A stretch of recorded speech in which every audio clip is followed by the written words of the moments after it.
that the planning folks are all here, and I don't think we need more. So let's proceed. Do we have Will? He'll join us when he joins us. Okay. All right. So we're on. We're on. It's 9:33. We're 3 minutes behind schedule. So. Okay. This is about ZTA 1908. Magically, it's about bike parking. It's an implementation of the bike master plan. Essentially, it deals with the parking requirements and the design requirements. This is sort of interesting in this respect. Its goal is to reduce barriers for parking for bicycling. You can't say that this is done based on a survey to say that if you do X requirement in bike parking, you would get Y result. You can't say that if you put in a repair facility, it will increase parking by X or Y. This is aspirational in the sense that it's to create the environment for increased parking. And that's sort of a tricky thing. With any transportation, you go through this routine where you try to promote its use. We certainly went through that with cars. 1908 was the first Model T. The roads were lousy. The roads were built. 1950, I guess it's 1954, we started the interstate system. Cars created a push to pave roads, and we did more than that. Removed a lot of transit infrastructure at the time to replace it with car infrastructure. That is for sure. But we didn't have a parking requirement for cars until 1958. So it went a long time before we required on-site parking. We've required bike parking for a while. I forgot the first time we did this. But this again is trying to create that environment. So instead of back to the future, we're going forward to the past. In that sense, yes. It's kind of interesting. Again, it's an environment kind of issue as opposed to here's the demand and we're trying to meet that demand. It's create the infrastructure that you need, and then people will respond by changing behavior. That's the theory, right? Well, you need to provide both a facility for biking, which we're trying to do on roadways and making full use roadways and providing space on the bikes and bike trails. But you also need a parking regime where people think it's safe to leave their bike. Right now cars have about 8 or 9 spaces. How's that? We require a space off-site at your house. We require a space off-site when you go shopping. We require an off-site space when you go to the office. And in fact, we're trying to reduce the amount of spaces that are built oftentimes in order so that people will find it easier to take other choices and incentivize other choices and in times even somewhat regulate other choices. Well, and it only makes sense if we're talking about shared roads and shared facilities that we spread that out to all aspects of the infrastructure, and that includes not only as you're moving on a road, but as you're not moving when it's parked while you're doing your chores or you're working or you're off doing whatever it is you're doing. I mean, this is about basic fairness. Right, and we have not ignored this issue before. We had a fairly extensive parking requirement in the code before we got to this point. This changes the requirements in the sense that it expands the types of development that must provide parking it designs those facilities in a different way and has some different requirements. This is a enhancement rather than new ground. So let me pause there and let Casey share with us. This zoning text amendment came to us from the planning board. It was they drafted it to better implement the bikeways master plan that they prepared and the council adopted, and is now our approach. So, Chairman Anderson.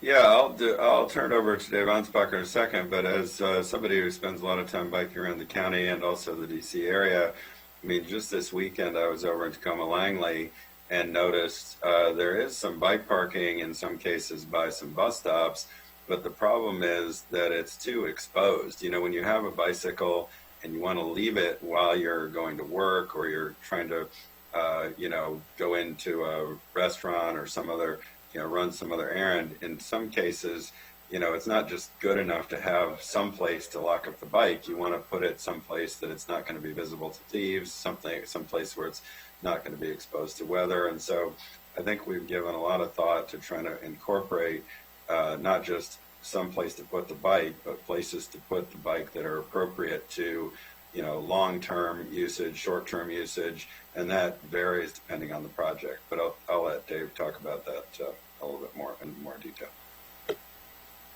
Good morning. This is David Ansbacher. Sorry about that background if you saw that. That was for a birthday party for someone. I'm starting to check Facebook to see whose birthday is it. Maybe. Jason Sartori's birthday was about a week ago, and we had a online celebration, and we each hopped on a background at the. All I can say is you're lucky that you haven't been on Zoom in a week. Yeah. You have my admiration and envy. We're more a team's operation. Anyway, so obviously I was the bicycle master plan project manager, and as part of that plan, we had a number of recommendations. Many of them were for implementing bikeways, but we also had some programmatic and policy recommendations.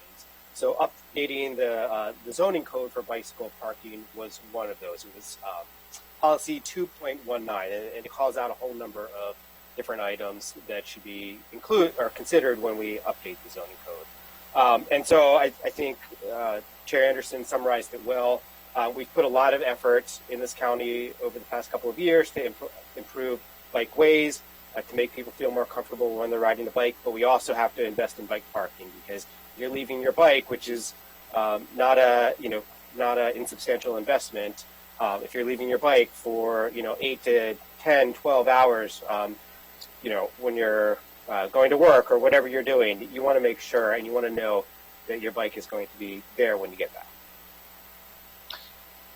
Yep, exactly. If you have the proper infrastructure, people will use it. I want to take a moment just to brag on Casey a little bit. Since you became chair, since you joined the board, you've moved the ball forward a long ways on biking. I remember when you testified before the board years before you were on the board to advocate for more biking infrastructure. And, at that time, I don't think the planning board or the county council would have adopted a visionary, meaningful bike master plan. So I think we've made a lot of progress in the county in terms of community support for biking, recognition that it's a alternative transportation mode. Someone still got an extra speaker going and well, I appreciate that. I remember dragging you to a planning board hearing to testify on that ICC bike trail. So I think I'd like to think I've had something to do with this, but it's been great to see a wave of elected officials who've come into office really who haven't really needed a lot of education, and you obviously are a leading example of that. Councilmember Friedson certainly got it from day one. He didn't need to have any of this explained to him. He really has embraced Vision Zero and trails and the need for infrastructure for transit and biking and walking. And I'd say really across the board, the leadership of the executive branch, I mean, he whose name shall not be spoken at DOT is no longer around, and Al Rashti was a huge improvement on that score, and Chris Conklin is fantastic. So there's, it feels like there's almost a generational turnover of leadership elected and appointed in every part of the government. That really, the frustrating thing is just that we have so much work to do, because the auto-centric, planning and implementation of, and civil engineering projects, roads, transit, buildings, was all so pervasive for so long that to unwind that and to try to improve on it is just a long and difficult and expensive task. But I think it's really makes it a lot more fun when you're working with people who are all trying to move in the same direction. And so I think obviously you get a lot of credit for that, but I think there's a huge team of folks in place now, certainly in Montgomery County, that make us one of the leaders. And Dave Anspacher, that bike plan, I tell everybody, it is the state of the practice. I challenged him, what was it, Dave, 5 or 6 years ago? I said, I don't just want a good bike plan. I don't even just want the best suburban bike plan. I want the best bike plan ever written.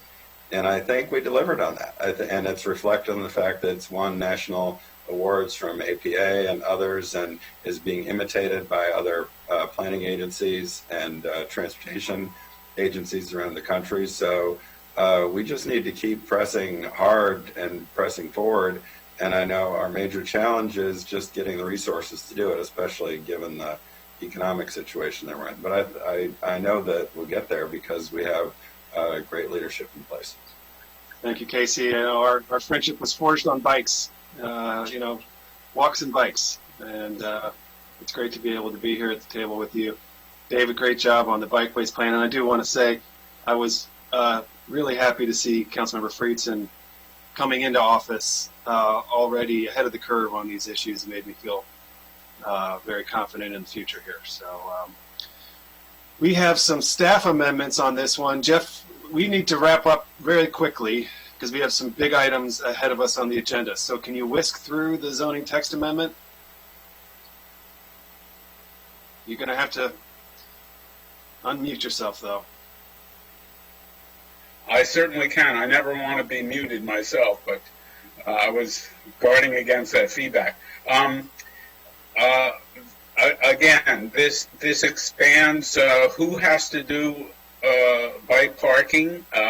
For example, a development with 50 units now has to do bike parking.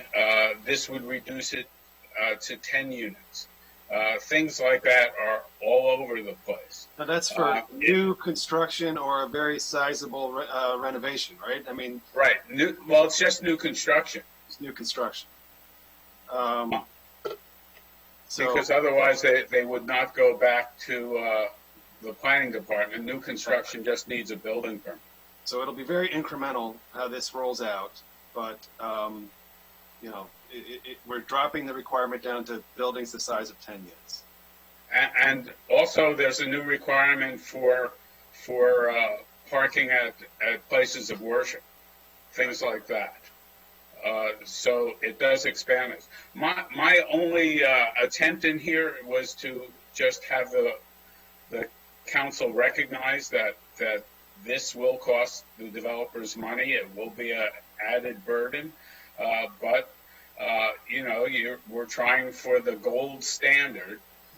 We're trying for the reasonable standard, actually. We're just trying to make sure that when you build something, you're conscious and thoughtful and you work in some bike infrastructure. It's not that much of a stretch, when you're able to, when you're before the planning board, it's because you have a very substantial amount of work that you're doing, either a complete, a new building or, anyway, it's not hard to work some bike parking into a site plan or a construction plan. Well, this also requires a repair station. As an amendment, it would require a repair station if you're over 50,000 square foot of development. We already had been requiring changing rooms when you got to a certain size. This continues that. This requires a automatic door on long-term parking facilities. That wasn't a requirement before. Look, I'm not saying you should be against anything. Yeah. I'm saying you should be aware. Absolutely. Appreciated that framework. And I misspoke. It's not staff amendments. We have, the planning board has given us some additional refinements, right? No, well, I have one staff amendment. Yeah. The planning board wanted the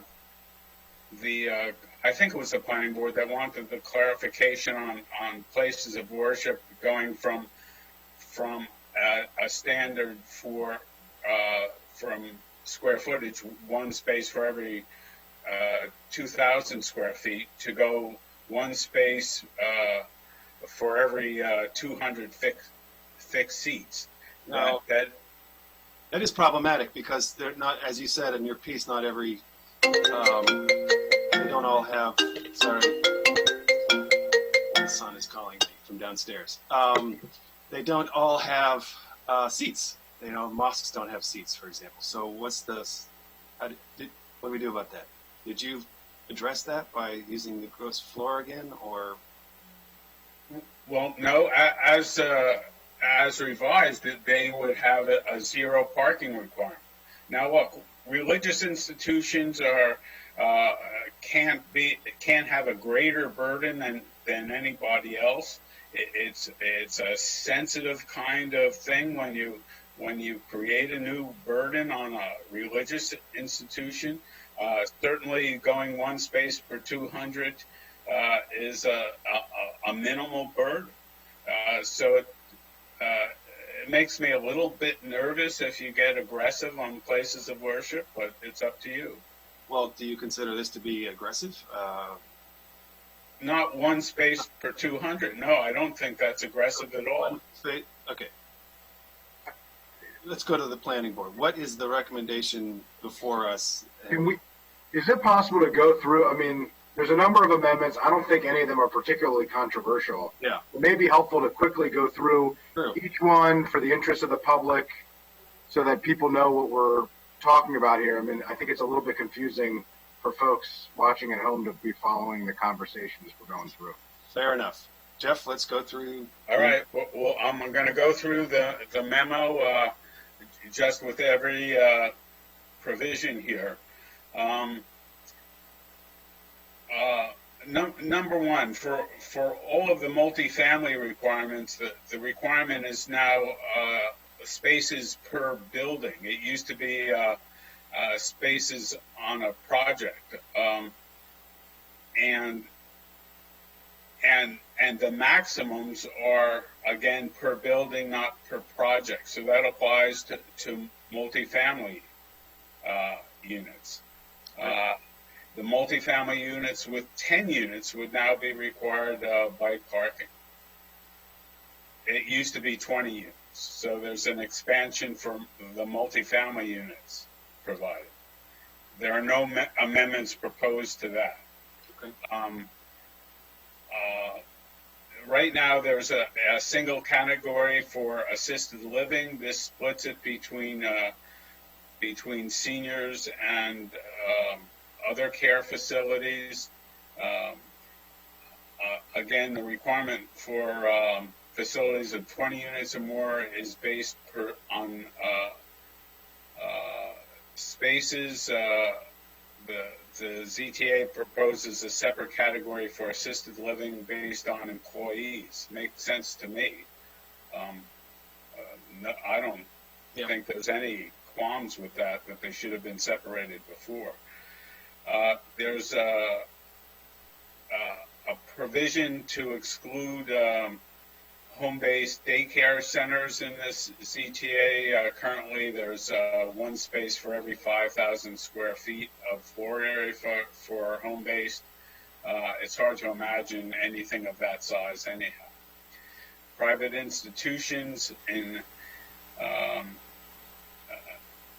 instead of a floor area requirement, it's a separate requirement based on the total number of students and employees. Again, that really responds more to demand. Seems like a good change, and long-term spaces would be required for employees, but not for the students. As I mentioned, for religious institutions, this is a new requirement. Currently, there are no requirements for a religious institution to have any bike parking. As proposed, it was based on one bike parking space for every 2,000 square feet of space, with a change proposed. I'm not sure whether that was the planning board or the planning board staff, but the change would make it one space for every 200 seats. So, could I ask a clarifying question about the religious institutions? One for every 200 fixed seats. Could you just define what fixed seat means? If there's many religious institutions have a large sanctuary and then a smaller chapel for other types. Would it include all of the observation areas? Is it only the main one? What is a fixed seat? How is a fixed seat defined? And then what happens if there is a school, a private school tied to the religious institution? Would they have facilities requirements for both as separate entities, or would one prevail over the other? Or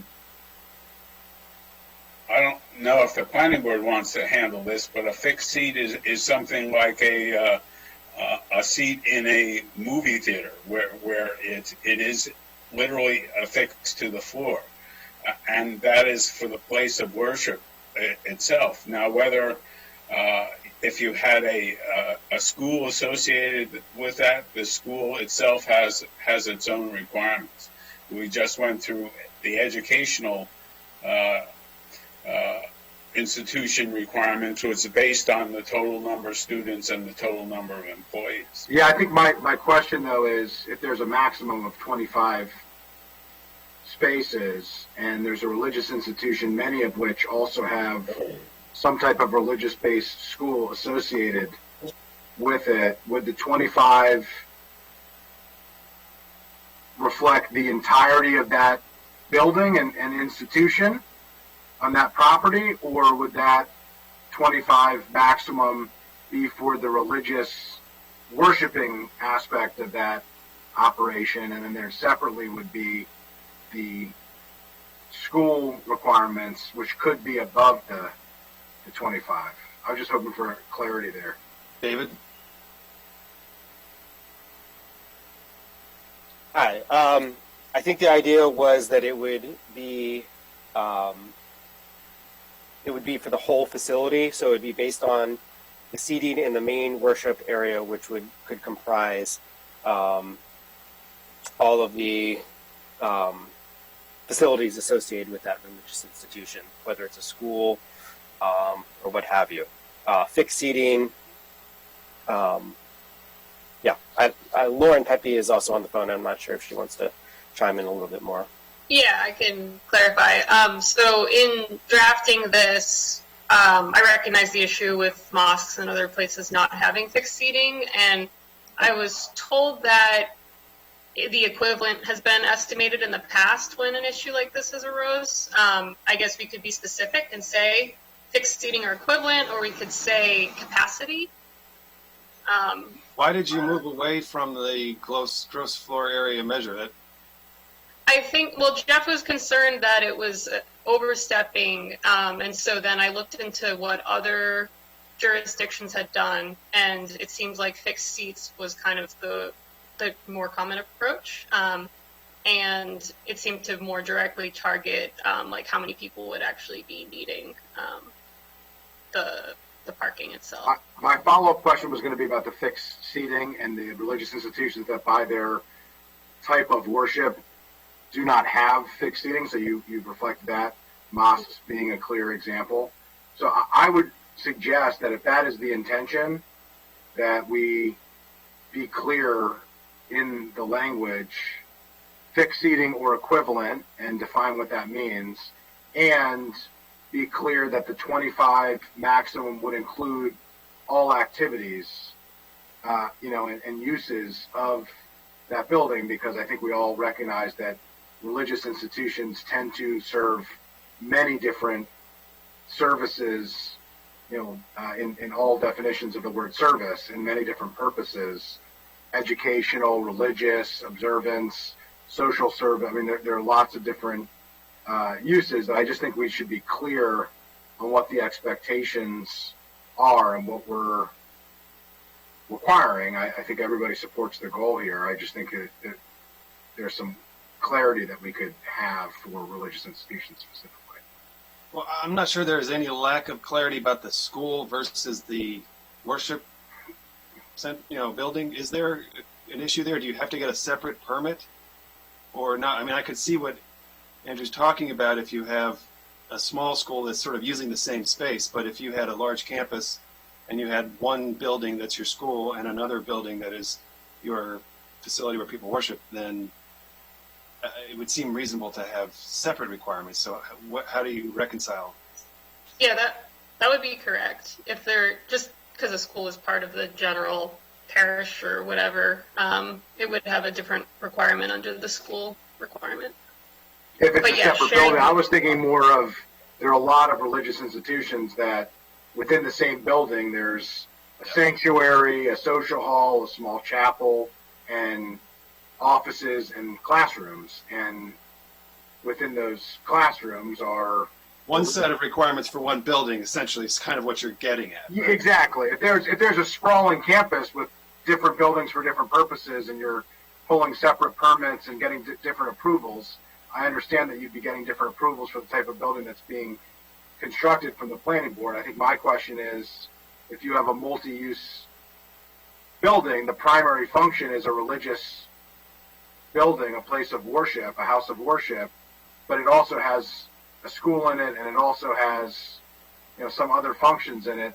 We should just clarify that the 25 maximum reflects that whole building, if that's the intention. That's the only point that I was making. I thought the intention was to have a separate requirement for the educational facilities. The 25 maximum only applies to the place of worship, part of the building. That's how I would read it now. But if the planning board has a different intent, let's get it cleared right now. But you're saying, Jeff, if you had essentially a single structure that housed both the house of worship and educational uses, they were essentially classrooms that were on the other wing of the same building. You're saying you think that they would both have different requirements that would add on top of one another rather than one requirement for the whole complex. Yes, as I would read the statute as the planning board would amend it, that was how I would read it. Planning board, what is your intent here? This is Dave again. I think this is an issue that came up after the planning board had transmitted the provisions to the council. So I'm not sure that the planning board actually weighed in on this aspect. This was a discussion that came up, if I recall correctly, with Jeff after it had been transmitted to the council. Can I just jump in here real quick?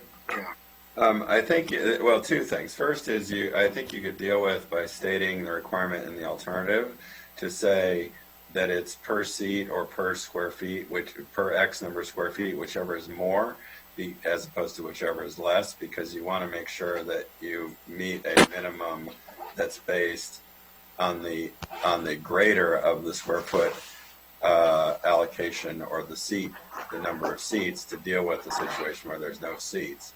The other thing about separating the school with the place where worship is taking place is we see in a lot of church cases in front of the planning board situations where churches will try to argue that a requirement of whatever kind should not apply to the entire facility taken together because the occupancy takes place at different times. So they might argue, for example, that they don't need as much parking because the school is not in use at the same time the worship is going on. So I think that is a little bit tricky, but I would suggest that if you adopt a reasonable square footage or seat requirement, you can kind of finesse that problem. So just so I'm clear, I mean, if you do the one or the other, whichever is greater, but you would also suggest that you not to exceed 25 spaces for the building. Right. Whichever is greater, but not to exceed X. Okay, I think as long as you make that for the building, which would include a school if it's in the same building, because, I mean, I think it's valid that those same spaces are used as common spaces for most religious schools because they're being used at times that worship is not going on. The educational use is different. They're making maximum use of that space. I mean, I think there is a valid point to that concern. So I think if you do it, if you take the little L liberal view of what you're saying maximum, but then say not to exceed 25 spaces for a building which primary use is a place of worship, or however that would be framed from a zoning perspective, I think that would be appropriate. That's different than if there are multiple buildings potentially being constructed at different times on the same property, then they would be viewed as, they're being approved. Each having their own requirement. Right. Yeah. Is 25 the maximum also for schools, for private schools? I don't recall. I don't have the ZTA. 50 is the maximum for a private school. So in this case where there was a combination building, we would say the maximum is 25, not 50, under what we've been discussing now, which may not be unreasonable because how big is a single building going to be,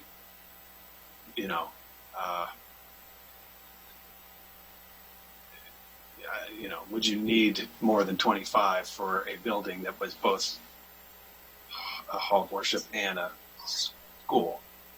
We've had religious institutions with 2,000 seats. Yeah, there's not that many of those. But if I could just jump in for a second, it says in the packet 420 of the 440 religious institutions are larger than have more than 2,000 square feet of gross floor area, which makes sense because that's that would make sense. Do you have a sense of, for folks that are watching, if you have what the requirement would be for like an average size, medium church or religious institution, how this would play out and what their requirements would be? Say you had 5,000, you had 10,000 square foot floor area, how that would play out. And then I also want to know where you got 25. Was that just trying to split in half what schools do, or what was the logic there? Those are my two questions to whomever who can answer them.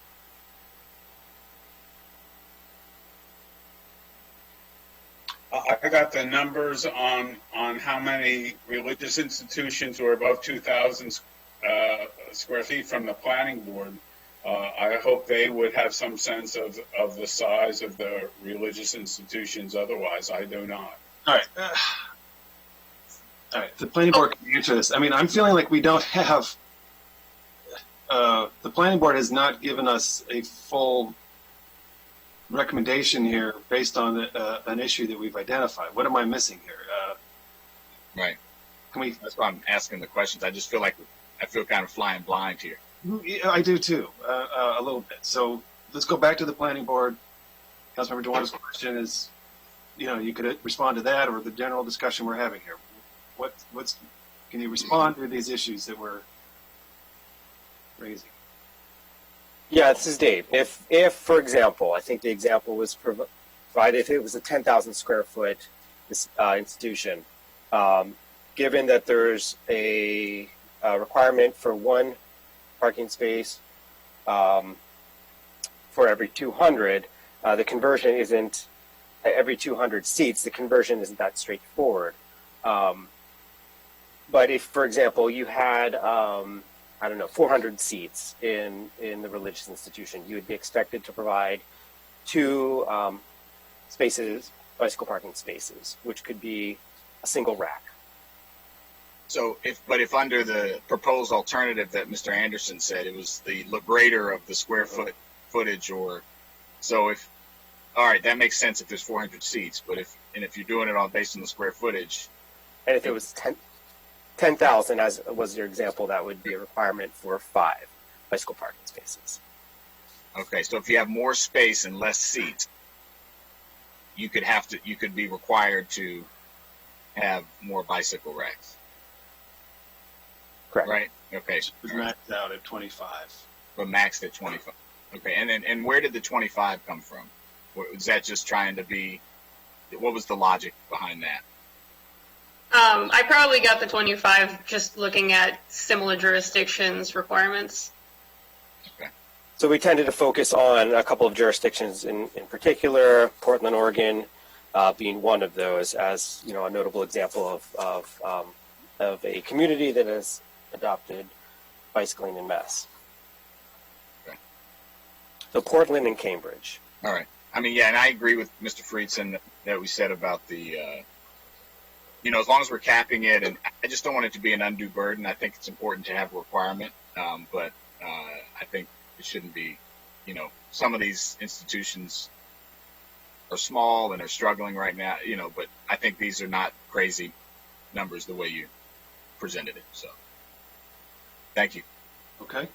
So is the committee okay with the Casey amendment or the Friedson amendment actually to say 25 max in one building? I guess so. I mean, I'm a little.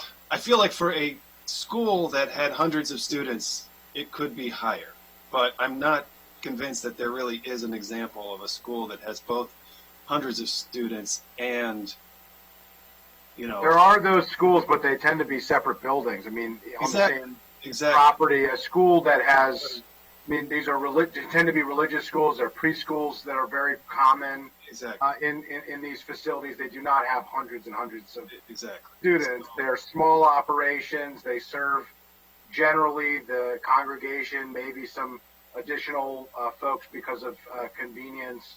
And, I just think that we ought to be cautious. I don't see this as the main focus of this important GTA. I think this is an important issue that, we ought to have some type of standard, but make sure that the standard, to Councilmember Jawando's point, doesn't add too much of a burden. I think, we're looking for appropriate facilities that don't create too much of a burden. And I think, the intention here was to have the cap, which it sounds like is done in similar places for places of worship, and I think as long as it's for the same building, I think that we should move forward. And I think if there's new information that comes to light based on the planning board providing us, answers to Councilmember Jawando's question of what does this mean for the average facility, then we can take that up before full council. But given the information that we have now, which is somewhat limited, I think that this is appropriate.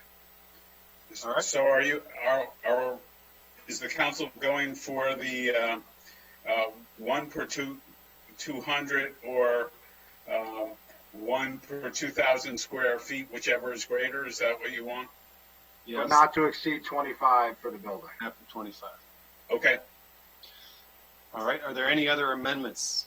Yeah, there are further down. Let's see. There's changes to bike racks and dimensional requirements for bike racks. There was a little pushback at the planning board, which the planning board did not go with.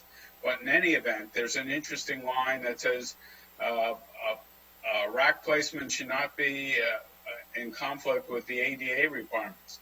Well, everything's got to meet ADA. It seems out of place to say this one just has to meet ADA. I recommend deleting this line. And that's fine, Jeff. I think it was just because there was just so many different moving parts here. In that particular situation, you wanted to be precise, but you're absolutely correct. We don't need it there. The requirement is the requirement. So we agree with All right. Okay. Long-term spaces. The real controversy, the sort of difference routine is that you can't have a bike locker count as a long-term facility, long-term space, and the argument for that is it's unusable because it's reserved for one individual. Therefore, it's not open for other people to do that.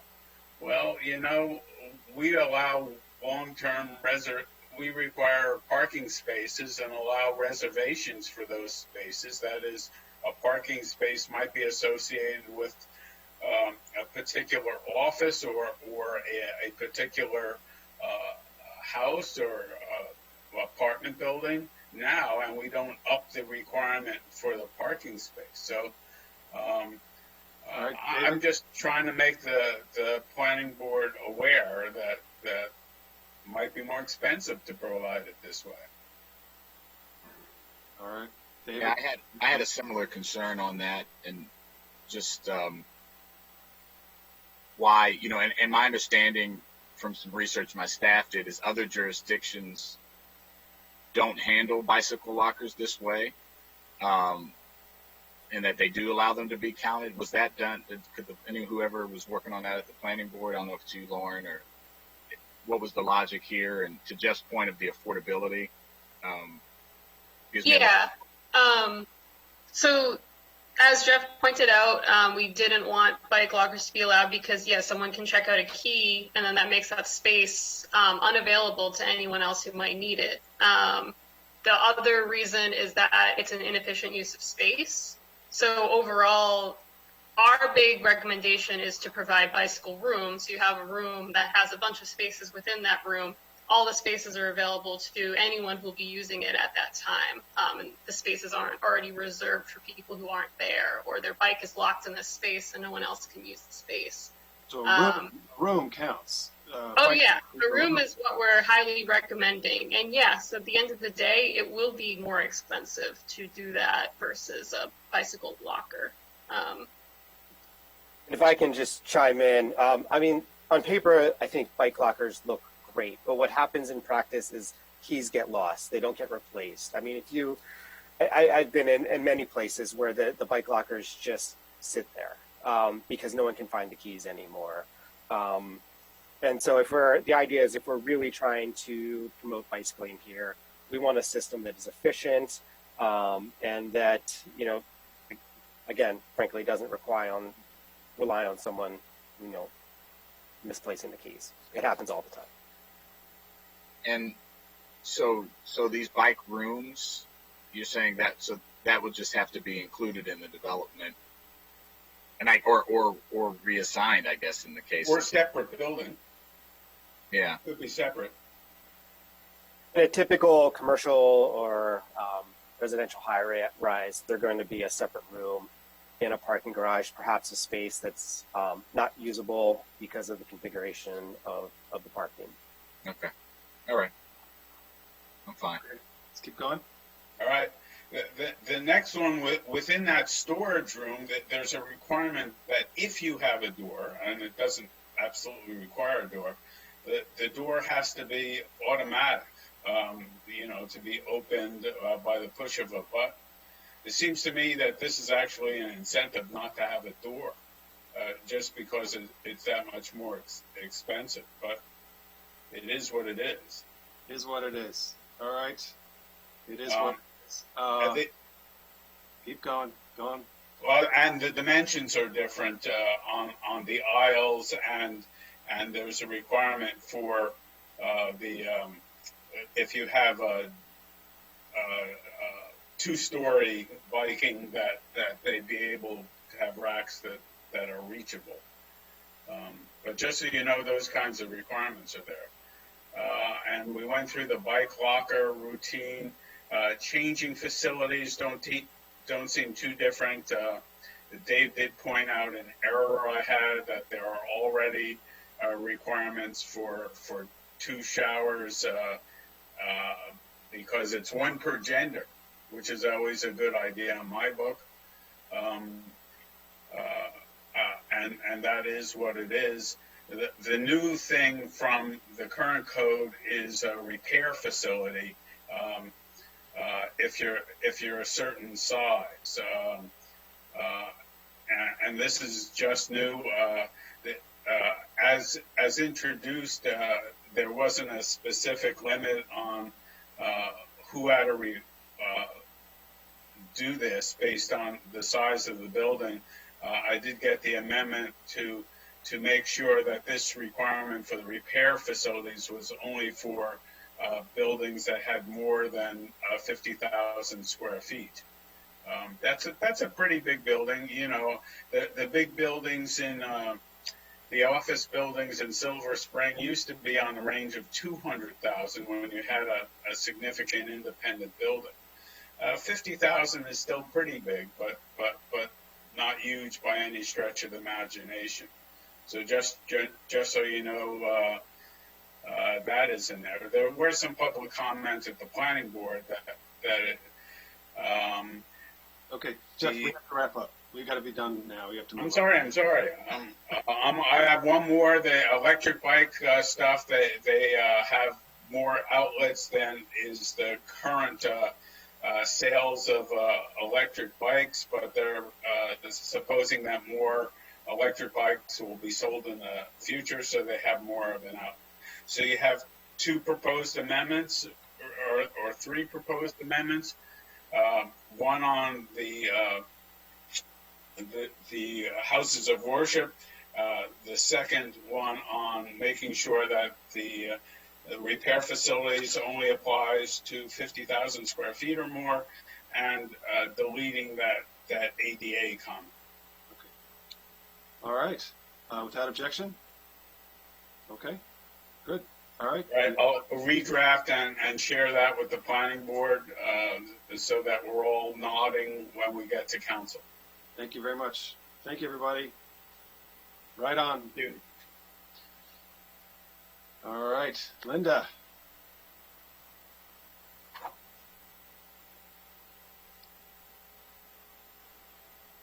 Hello. Good morning.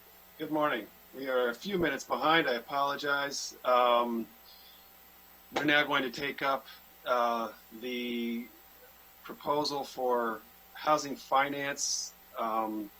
There's really two items that we're going to be diving into today. The packet really lays everything out. There's a terrific presentation from Lisa Gavoni. Maybe a year ago, I don't know, less than a year ago, last fall, I asked the planning board to do a very granular investigation of the housing pipeline and the market, you know, the housing conditions, not housing conditions, but the housing stock in the Purple Line corridor to try to understand, you know, what the capacity was, what buildings, you know, might be traded in the future. And we have a terrific report today. It's going to look at the Purple Line corridor. We are going to be joined by former council member George Leventhal. Hi, George. There he is. Now with Kaiser Permanente, George is helping to lead the Purple Line Corridor Coalition's Housing Action Team. He'll share that work with us. We have a number of housing providers on, and we're going to have terrific discussion about, you know, how the county is going to achieve our really important goals for housing in the Purple Line Corridor. You know, I feel a lot of urgency around the Purple Line Corridor. The Purple Line's coming now, very soon, and we have an opportunity to purchase and help purchase thousands of units of housing in that corridor to ensure that there will always be permanently an appropriate mix of market rate units and units that are under control, that have long-term affordability controls because they're owned by nonprofits and other mission-oriented housing providers. So today we're going to be taking up the committee's recommendation to set aside a certain amount of money. We set aside $6.8 million for FY21. And that amount of money is enough to float roughly about $100 million of debt. We've already spoken for $50 million of that with the very innovative construction loan program with HOC that we took up previously. And this is a discussion about the second $50 million essentially, or together with a discussion of the executive's proposed opportunity fund, which is a different model, but is also, a very interesting proposal to support the acquisition of affordable housing by mission-oriented providers. So Linda has done a terrific packet, and thank you, Linda. I know you're handling so many different issues. As always, you've been doing a marvelous job helping us work through these really challenging topics. Thank you. Linda. I think we have a really great couple presentations and panel discussion today. I did want to say that first we'll start with an overview presentation from Lisa Gavoni. The full update on the housing preservation study that was given to the stakeholders group is in the staff report, but Lisa's going to do a shorter version as an overview because we will need to move along. And then also after that, Mr. Leventhal is going to do some presentation from the Purple Line Corridor Housing Action Team. And we have other representatives, Melissa Bondi and Sheila Somashikar, who's the brand new director for Purple Line Coalition. Okay. And she is here also to make some comments. One of the reasons to have the panel is to allow the committee to follow up from the discussion. When we had the discussion last time on the HOC Housing Production Fund and then had an update from DHCA on the plans for the Housing Opportunity Fund, the committee members were really interested in understanding the specific types of financing gaps there are for those working in the preservation area of affordable housing. And so this would be an opportunity for you to engage with them and understand what those specific needs would be so that whatever fund or funds or mechanisms we create around preservation are really meeting that need. DHCA has come back with some follow-up information as was requested at the last meeting related to some models in other jurisdictions for these kinds of opportunity funds. And so they will also be able to provide you with comments on those. And then the committee can provide its recommendations to staff, and we will get about the business of trying to put your recommendations into action. So we would start with Lisa Gavoni, if that's okay with you, Mr. Reamer, or I didn't know if you wanted to see if any of your colleagues had opening comments. I would actually hope that I think they will be willing to just allow us to proceed in, because we're going to have a couple hours. I'm hoping we'll be able to resolve everything by 12:30 at the latest. So we're going to be talking a lot. So let's get into it. Thank you. Lisa. Sorry.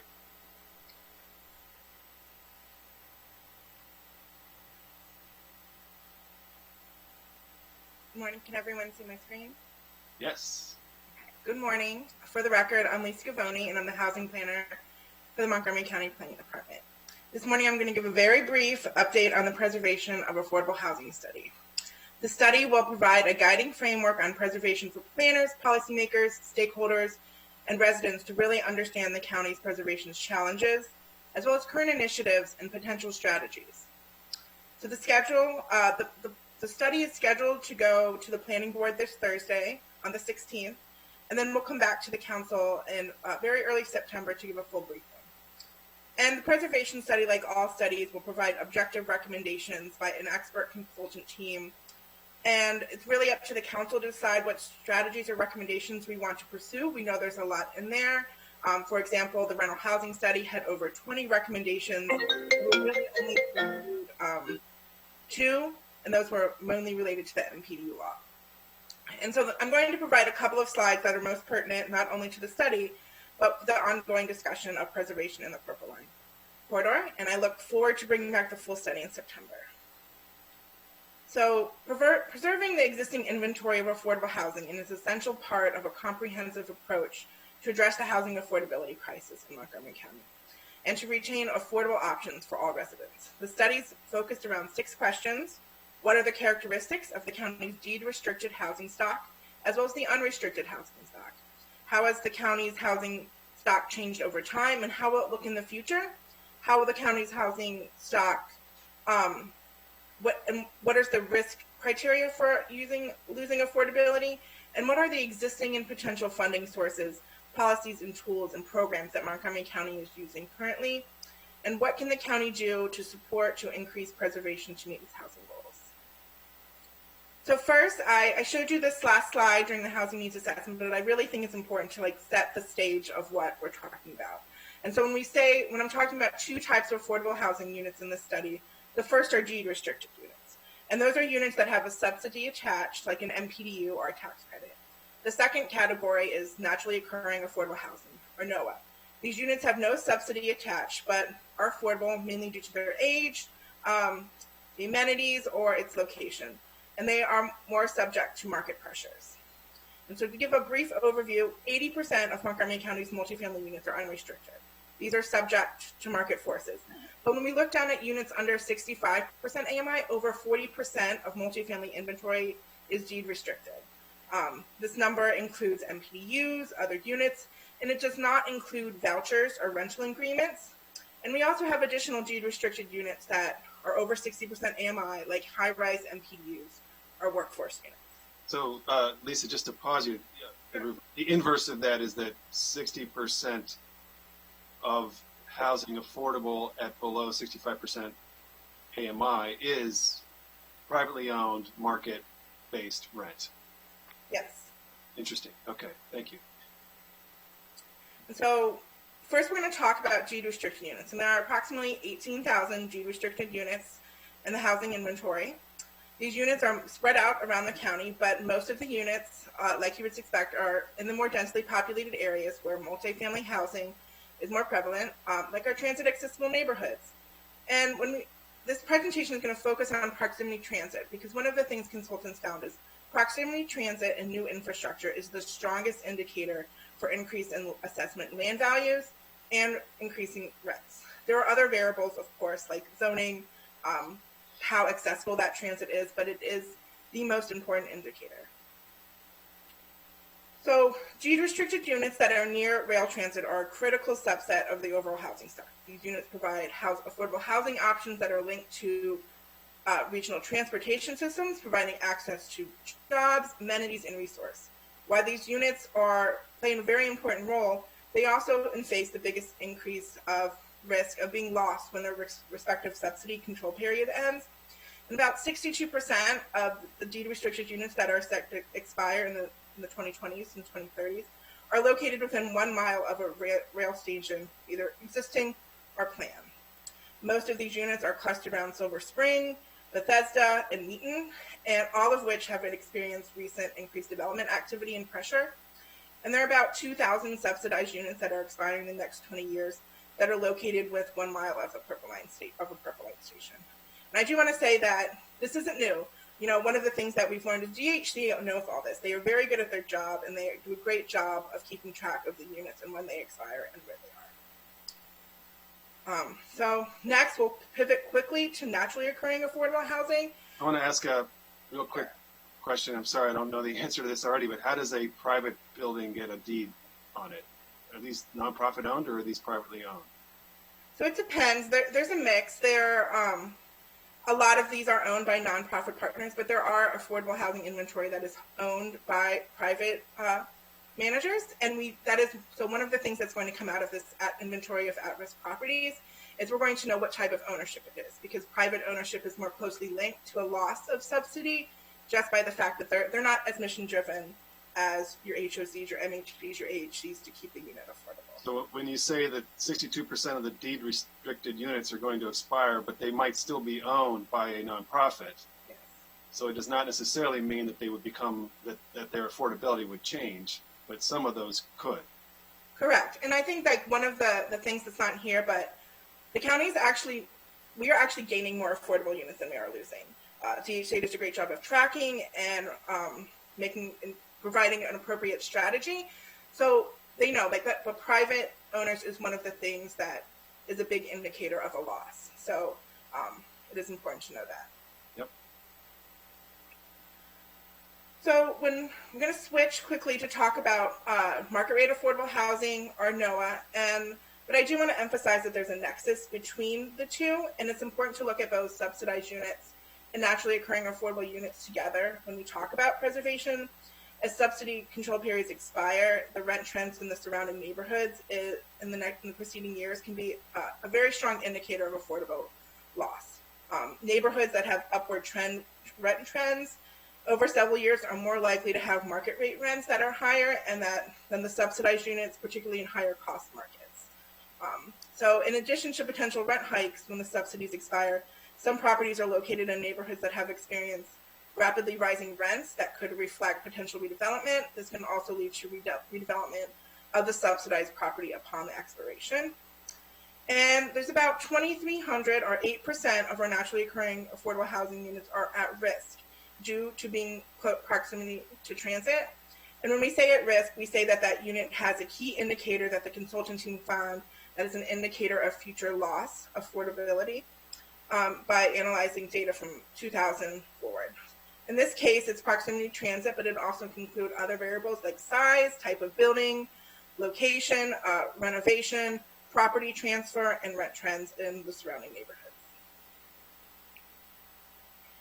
And like I said previously, proximity to transit is the strongest signal for loss in units under 1250, especially for stations inside the Beltway.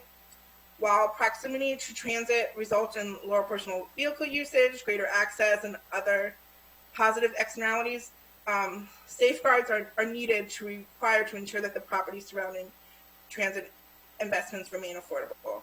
Residential property values around transit are more than 40% higher when they're located within a half mile of public transportation, and they retain their value much greater than compared to other properties outside of transit. And so some areas around the Purple Line have already demonstrated a rapid decrease in low rent units in the past decade. The loss of low rent units has been most rapid, not surprisingly, in the Bethesda metro area. You can see the green circle around that area. The red is basically a loss of units that are 1215 below, and the blue is an increase. The future Purple Line will add an additional stress to this. Roughly 19% of our naturally occurring affordable housing units in the county are located within 1 mile of future Purple Line stations, and about a quarter of these are already located within a mile of existing high-capacity transit, like the Bethesda Metro Rail, our Silver Spring Metro Rail. But the Purple Line will add an additional almost 4,000 naturally occurring units, largely in areas to the east, like Long Branch, where there hasn't been a great loss of naturally occurring affordable units, and hasn't been as pronounced as the West, but it's still important to know. With the knowledge that proximity transit will incentivize and accelerate the loss of naturally occurring affordable housing, we can look at policies that will be important to preserving affordable housing in desirable and accessible locations. And so I'll end this saying I look forward to getting into these recommendations in the fall, but a successful preservation strategy ensures that new growth is inclusive, it proactively creates opportunities for owners and developers to maintain and create new affordable housing units, and it removes barriers and preserves incentives that can erode affordability. And these are the suite of recommendations that we're looking at in the types of categories. And there's actually a draft of the entire 120-page report on our website if anyone's interested, and we'll talk about it in the planning board on Thursday and come back in September to give a full briefing to the PHED committee. Terrific. Thank you.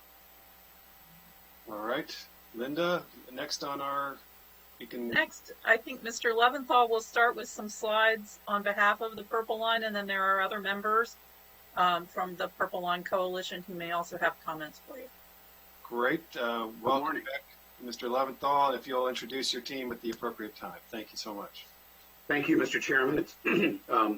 I want you to know that out of respect for this august committee on which I served for 8 years, I've put on a tie for the first time since the month of March.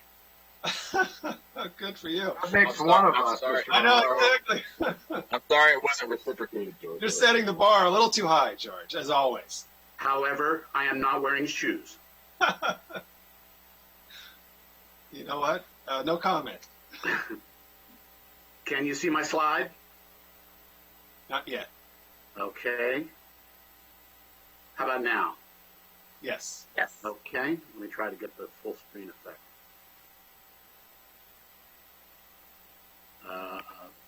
There we go.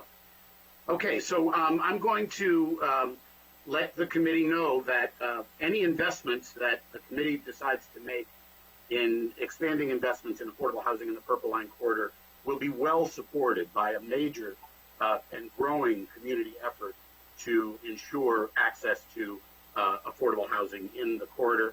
And I'm speaking today on behalf of the Purple Line Corridor Coalition Housing Accelerator Action Team. That's a lot of words, but it results from the merger of two prior efforts, which I'll address in a moment. I'm joined this morning by Rob Goldman of Montgomery Housing Partnership, which has been a key partner in the Housing Accelerator Action Team, by Melissa Bondi of Enterprise Community Partners, which also has played a leading role in the Purple Line Corridor Coalition overall effort and in the housing efforts, and by Sheila Somasekar, who is the new Executive Director of the Purple Line Corridor Coalition.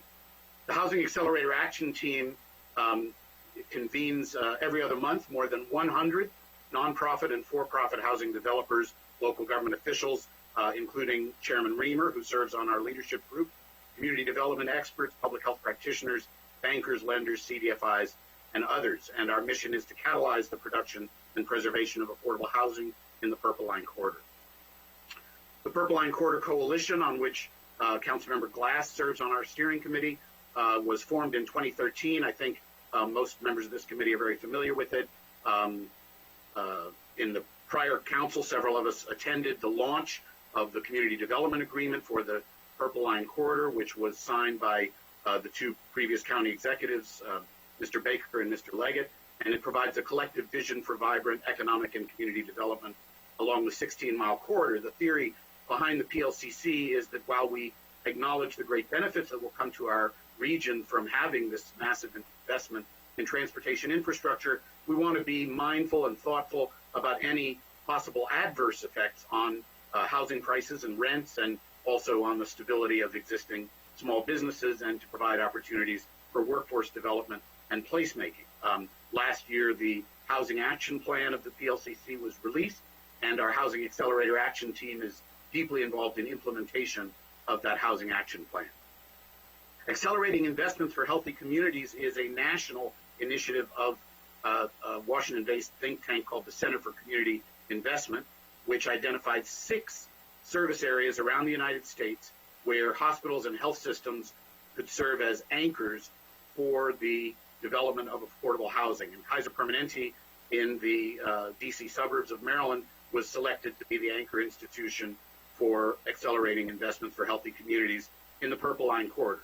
And what those of us who pay close attention to affordable housing in the corridor found was that the PLCC Housing Action Team would have a meeting, and then shortly thereafter the AIHC would have a meeting, and it was a lot of the same people discussing the same agenda items. So we made the wise decision to merge the two efforts last year, and the result was a lot of words: the Purple Line Corridor Coalition Housing Accelerator Action Team. So this is a map of the Purple Line with the residential neighborhoods within a mile of it, and we look at the different sub areas in the corridor: Bethesda, Chevy Chase, Silver Spring, International Corridor, University of Maryland, and Riverdale, New Carrollton. The focus of the Housing Accelerator Action Team, because we have to focus, has primarily been in those areas where we don't see the market aggressively driving outcomes at the present time. If what we're trying to do is catalyze and accelerate community development, we are concentrating in those areas where the market is somewhat lagging behind, and where we believe that this convocation of forces that can drive community development is needed are primarily in Silver Spring, the International Corridor, and the Riverdale New Carrollton areas. In Bethesda Chevy Chase and in College Park, there's a great deal of market activity, which because of the MPDU law in Montgomery County and because of the strong focus on student housing in the College Park area, is actually yielding a pretty good percentage of affordable units in those two areas, which are undergoing a great deal of residential development. But in Silver Spring, the International Corridor, and Riverdale, New Carrollton, we believe, and we're seeing that our efforts to light a fire under the market and accelerate housing development are needed, and we believe we're making a difference. So the designation as an AIHC community brought with it $375,000 to help catalyze affordable housing production and preservation. And of those funds, we've awarded most of them already, $30,000 for a study of inclusionary zoning in Prince George's County, which we'll receive this month. As you probably know, our neighboring county does not have inclusionary zoning at the present time. $50,000 to strengthen right of first refusal in Prince George's County, which is also in Montgomery County. There's a very strong program, and Prince George's County is getting up to the point where it can really utilize its ability and is already deeply engaged with the purchasers of some multifamily buildings in Langley Park and in Riverdale, in part because of the technical assistance that we've provided through the Housing Accelerator effort. $55,000 for an underutilized lands and preservation inventory, which I'll speak more about in both counties, and then $200,000, which I'll also speak more about, to hire a housing coordinator who will report to Sheila on the staff of the National Center for Smart Growth at the University of Maryland. And that individual will be actively involved in trying to move deals from the land inventory into the pipeline of potential affordable housing projects. My company, Kaiser Permanente, has also invested resources in the corridor. We provided $200,000 for pre-development expenses at two projects owned by Montgomery Housing Partnership, Hillbrook Towers in Silver Spring and Hillwood Manor in Tacoma Park. We provided $50,000 for pre-development expenses at the Heaton Spring development in Riverdale in Prince George's County, $75,000 for Housing Initiative Partnership to provide counseling to assist tenants at risk of displacement. And we're deeply involved in a philanthropic and community development initiative in Greater Riverdale along the Purple Line corridor, in which my company has invested to date more than $500,000 to strengthen the capacity of local service providers, expand options for affordable housing, and very recently launching a major food distribution effort to address food insecurity in that area. So private capital is coming as a result of the coalition of forces brought together around PLCC. JP Morgan Chase contributed $5 million for affordable housing investment and small business preservation in the Purple Line corridor. The Center for Community Investment is making $1.5 million available for loans for affordable housing. This must be matched by my company, and we're working to get approval for that. And market interest is picking up. Along the corridor, at least 3 multifamily buildings have come up for sale. I mentioned those earlier. They're in Prince George's County, where the county, for the first time, exercised its right of first refusal options and is in deep negotiations with the purchasers to maintain the largest possible amount of affordable units in those buildings in Riverdale and in Langley Park. When a building comes up for sale, that's an opportunity for either of the two counties to exert some influence, but it also obviously presents a risk of displacement. Just very quickly, I'll run through some of the current opportunities in the batch. Being identified in the batch doesn't guarantee any special treatment, but because we regularly convene dozens and dozens of experts and lenders, so these projects that are in our batch have access to technical assistance, potential financing, strategic advice, and political advocacy, which is frequently needed, as I don't have to tell all of you. So the Heaton Spring development has potential for 190 units. In Riverdale, the Park Police site in Riverdale has potential for, it's uncertain, but could be 200. Park Montgomery in Silver Spring has, can't see the number on my slide here. It's preservation of the existing, I think it's 61 units and 40 possible new units. Hillbrook Towers in Silver Spring is 55 units for preservation. Hillwood Manor in Tacoma Park preservation of 96 units, and Springville Terrace in Silver Spring preservation of 146. So the inventory, which is being conducted by the National Center for Smart Growth and Enterprise Community Partners, will be a rich source of data that will give us a great resource for our future work. Nick Finio at the National Center for Smart Growth has been working very closely with Lisa Gavoni. You just heard her presentation. The two studies are very much aware of each other and informed by each other. Of course, the Housing Accelerator Action Team inventory is being conducted along the corridor in both counties, both in Montgomery and Prince George's. So far, we've identified 49 sites of existing subsidized housing within a mile of the Purple Line corridor in Montgomery County, 4,518 total subsidized units. With respect to naturally occurring affordable housing, 55 apartment complexes have been identified in Montgomery County, and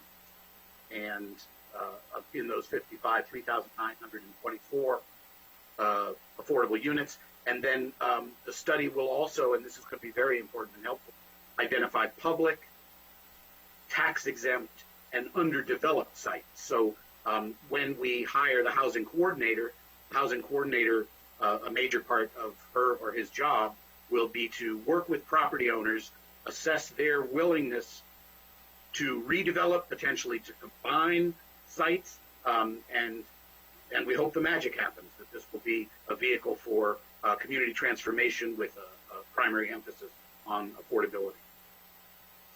So I was asked by the chairman to estimate what 50 million might buy, and obviously depending on housing type, housing size, housing location, those numbers vary, but Montgomery Housing Partnership reports that in Montgomery County, the cost to produce a single new unit is $300,000 to $350,000, and the cost to preserve a single existing unit, assuming you already own the property, is $150,000 to $250,000. So if you assume that the new funds proposed to be deposited in the Housing Initiative Fund are invested as they historically have, AHC Inc., and I know Alan Goldstein is on this call, estimates that that should be DHCA, I apologize, historical investment average of $55,000 per unit on average, and assuming this leverages other capital and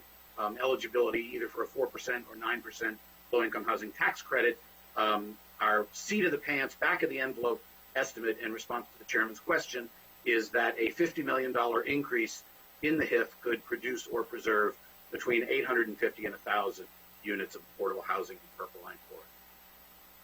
Our next meeting of the Housing Accelerator Action Team is Friday, September 18th from 10 a.m. to noon.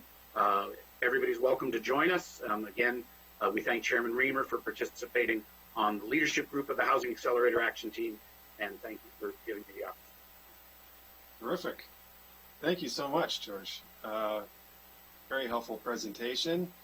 And thank you for responding to my request for the back of the envelope calculation. I think it's important for us to understand what we can achieve by making a big investment in the corridor. I think that it's clear that doing a $50 million fund that prioritized the Purple Line Corridor wouldn't be enough to fully meet the goals, but it can take us a long way. And if we can leverage more resources and, add to that over time, there is a strategy to meet the goals of the Purple Line Corridor Coalition in the corridor and preserve the long-term affordability of housing, even as transit comes in and we have significant pressure that could materialize. I should also say, as we've said in the past, that it's unpredictable what the outcome of transit arriving there will be. Wheaton is a fairly affordable community today. The metro there has been open for quite a long time. So it's not necessarily a linear relationship between the arrival of transit and escalation of affordability challenges. Nevertheless, however you look at it, I think you'd say now is the time. Anything we can do now is going to be more effective than trying to do something 5 or 10 years from now. And this is an important opportunity. And we have all this momentum with the Purple Line Corridor Coalition, that came together, George, when you were chair of HHS and leading the Purple Line advocacy at the council. We have all these community institutions working together to achieve specific goals. And the question is, what's the county going to do? What's the county's involvement in this now? We've signed on to these agreements. We've been calling for the preservation of housing in the corridor for a long time. So where is it written down that the county is actually going to do something? And I think that's where we need to take the next step, is putting our money where our mouth is and putting some investment on the table to help our nonprofit sector and our housing community fulfill the vision that we have, that I think we all share, and do something that is of vital importance, which is bring an important investment of the Purple Line to the county, turn it into an economic engine for the county, and at the same time preserve it as a community that it's accessible to people at different income levels. Well, I appreciate that. There's no question that having funds in the HIF makes it much easier to envision some new thinking about current land uses. We have a lot of church-owned land. We have a lot of very low-density retail land with a large amount of parking. And when we hire this housing coordinator for our housing accelerator effort, if that housing coordinator is in a position to go to the church board or go to the multiple owners of the retail strip mall and say, the county, if there's a possibility that 55% of this could be funded by out of the HIF, it really presents just a whole new landscape and all kinds of possibilities. So, I think we can envision in the future in Silver Spring and in the International Corridor the kind of development that we could all be proud of, that is mixed use, mixed income, that meets a range of needs. We've talked about it for decades, but as you said, Mr. Chairman, with the Purple Line coming in, there's a great deal of urgency because we want to avoid bad outcomes. We want to, really utilize the power of community development, good planning, and emphasizing affordability and having the availability of capital is key to all of that. And I've been doing this for decades before I was an elected official. If you just go to a property owner and say, hey, the community really wants this to happen, and the property owner has no access to capital or limited access to capital to make it happen, it's a dead-end conversation. But if you say, the county's going to back this, and there's the opportunity to attract private capital, and we've got a convocation of more than 100 experts who can offer you technical assistance and introduce you to other funders, I really think the magic can happen. Absolutely, and my hope here is that providers like HOC, AHC, MHP, Victory Housing, will all start looking harder at opportunities in the corridor and try to buy some of these buildings. And then over the long term, you have a pipeline for redevelopment where the redevelopment can happen under nonprofit ownership. And so there can be much less anxiety about what replacing a community that might have 400 or 500 units with one that has 1,500 or 2,000 units, how that would play out. It's not going to result in changes of affordability. It's something that can work for the people who live there now. That I think is an important longer term ambition of creating a funding strategy for the corridor and bringing, supporting our nonprofit partners, as aggressively as we can. Okay, Linda, where are we here in the packet? Let's keep going because we're going to have a round table kind of discussion. We're going to hear from our partners who are all on the call. Linda, you're on mute.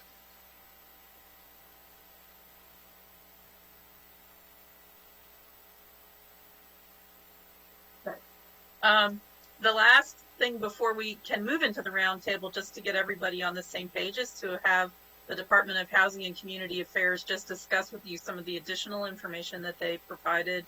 As you know, the county executive recommended funding for Housing Opportunity Fund. It has funding in FY21 and FY22 rather than a stream that right now is attached to some kind of long-term debt. And so Mr. Nagam and Mr. Demeray provided you with some information about other places that have funds that have been used in such a way, including DC and New York and the Bay Area. And so I would just let them provide you with some additional comments on that. And then after that, we could move into the roundtable panel discussion. Excellent. All right. Director Nigam. Sure. Good morning. Asim Nigam, Director, DHCA.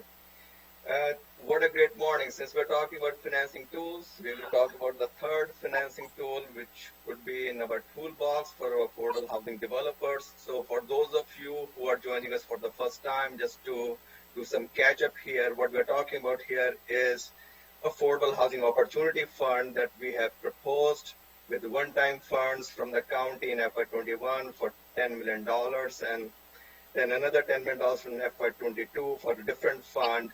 But we are talking about Opportunity Fund today. And the purpose of the fund will be to help our both nonprofit and for-profit developers preserve affordable housing county-wide, including transit corridors. And the funds will need to revolve within 3 to 4 year time frame. And these funds are going to be leveraged with private financing to create a fund for $40 to $50 million. And there is no debt service that will be paid by the county. So at a time when the county funds are limited and at a time when we do not know what the county's revenues will look like, especially during the COVID-19 situation, this fund does not impose any burden on county finances. We are simply leveraging one-time funds from the county to create a fund. So during the budget process, the council had programmed $8 million. Those monies have not been appropriated yet. We have spoken to different CDFIs, Enterprise being one, but we have not done our selection yet. Once the committee approves this model and the monies get appropriated, then we'll go through a selection process. Can I just, Dr. Nigam, I want to just say again what you said and help shape the context. I think probably most people are aware of this, but the county council at the recognition of the Fed committee set aside $6.8 million of HIF money, and council staff, is comfortable with the idea that amount of money is here for the long haul, and so we can create debt from that kind of money and make a long-term commitment to that. So we've already done the HOC fund recommendation, which is now kind of come back to us as a capital budget amendment for $50 million, which requires $2.8 million in cash the first year. The second fund would be a taxable bond fund using $3.6 million, right, Linda? And then that would be a long-term commitment. We would have to pay that bond. We would have to pay the debt service on those bonds for about 20 years. The fund that you've just described, Director Nagam, is different. It is a cash-based fund from the county side, so it's a 2-year commitment, and you would secure additional investment from CDFIs. And your strategy, as you're going to explain to us, is more about a short-term loan fund than a long-term financing. Whereas the county's $50 million fund could be long-term, it could be short-term, it could be all of those tools that you use in the HIF. It's essentially just going into the HIF, and we want a priority on the Purple Line Corridor, but it's going into the HIF, and a variety of different arrangements are possible there, and you would just work those out as you go. Whereas with this fund that you're talking about now, the county council has set aside $8 million in FY21, but we have not appropriated it because we wanted to get clearer on it and how all these things fit together.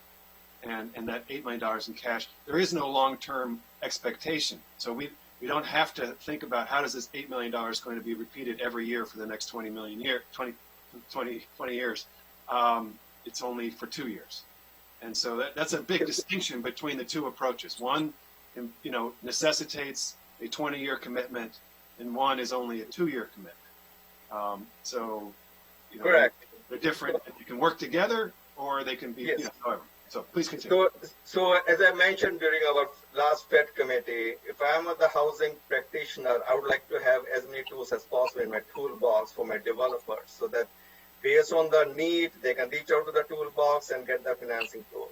So we have reached out to different CDFIs, Enterprise being one. We have our nonprofit partners today, and Rick Edson was going to join us this morning, and he just texted me he's closing a deal this week in Montgomery County. I told him to focus on your closing. We can catch up later.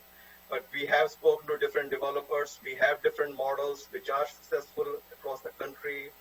Fairfax being one, in my prior life. So we're going to go through a model from DC first, but this is not the only model. This is simply an example that we may use, but our example could be different in Montgomery County based on our needs.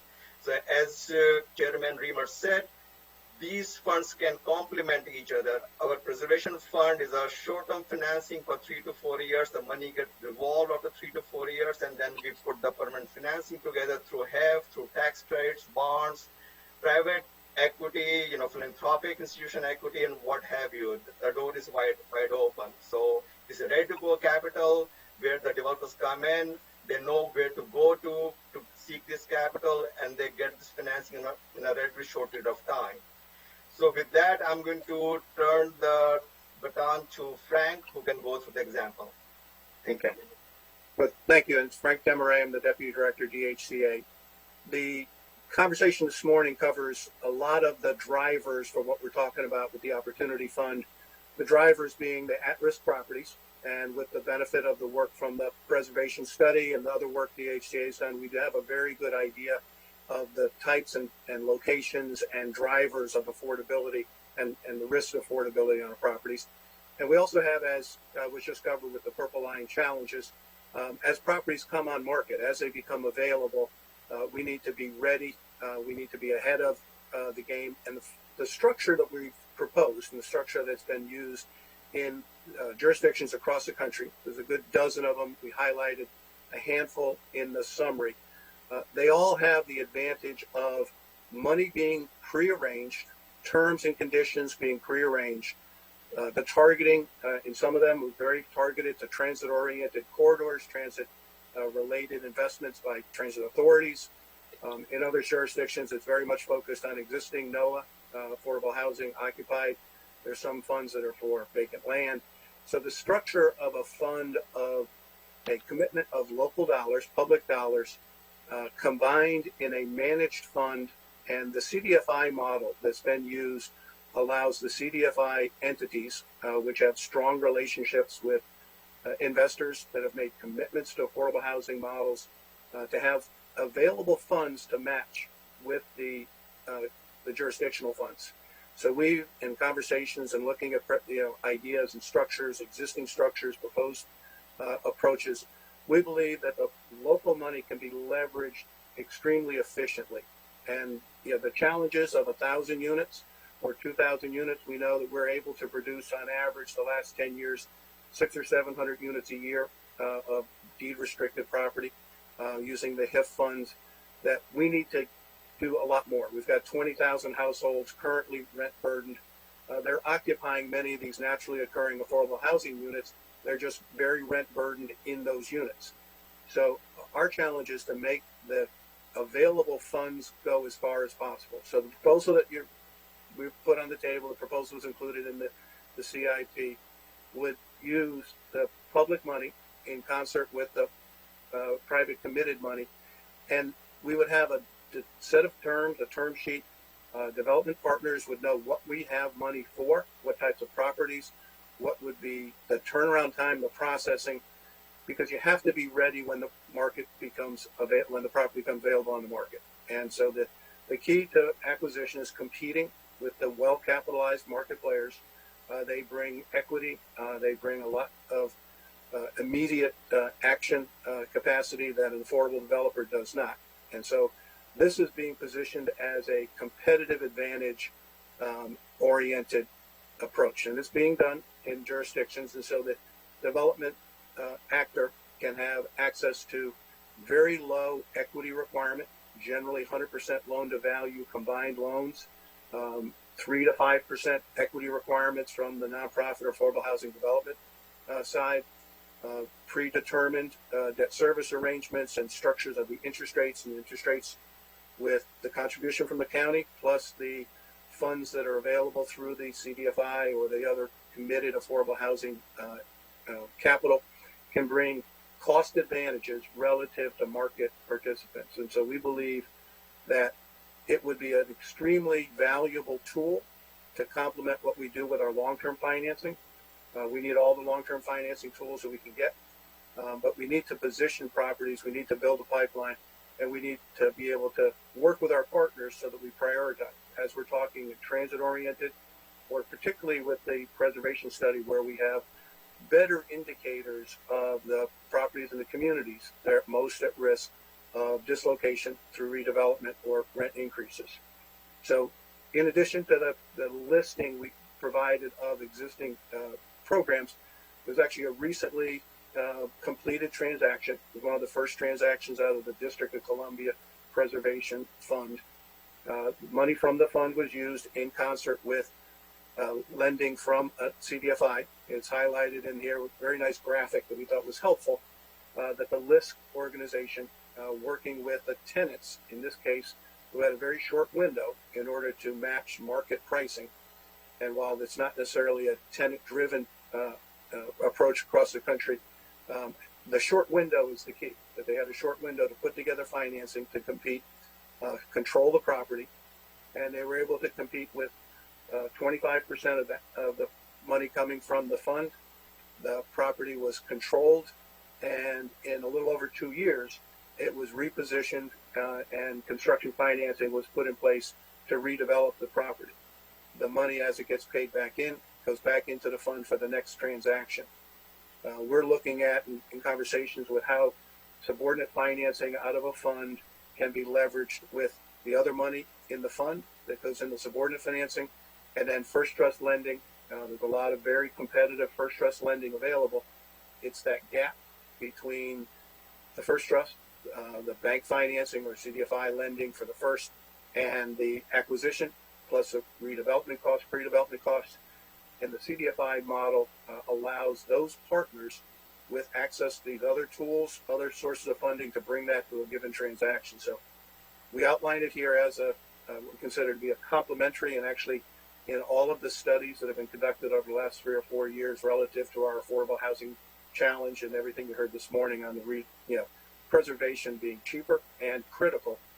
We can't lose the existing affordable, naturally occurring, while we need to build out and bring additional subsidies or cost controls to our existing 20,000+ severely rent burdened households, and the forecast we have for another potentially 20,000 lower income households that are going to need assistance as we move forward with the growth opportunities that are presented with the COG study and other housing needs assessments. So very happy to take further questions on the structure of these. Yeah. Thank you. Great presentation. So I'm going to make a quick comment, and then I've got Councilmember Friedson. I'm going to ask my council colleagues to text me if they would like to ask a question. And just keep in mind, we're going to go into the roundtable. We have a who's who of affordable housing providers on this Zoom. Really appreciate everyone's time.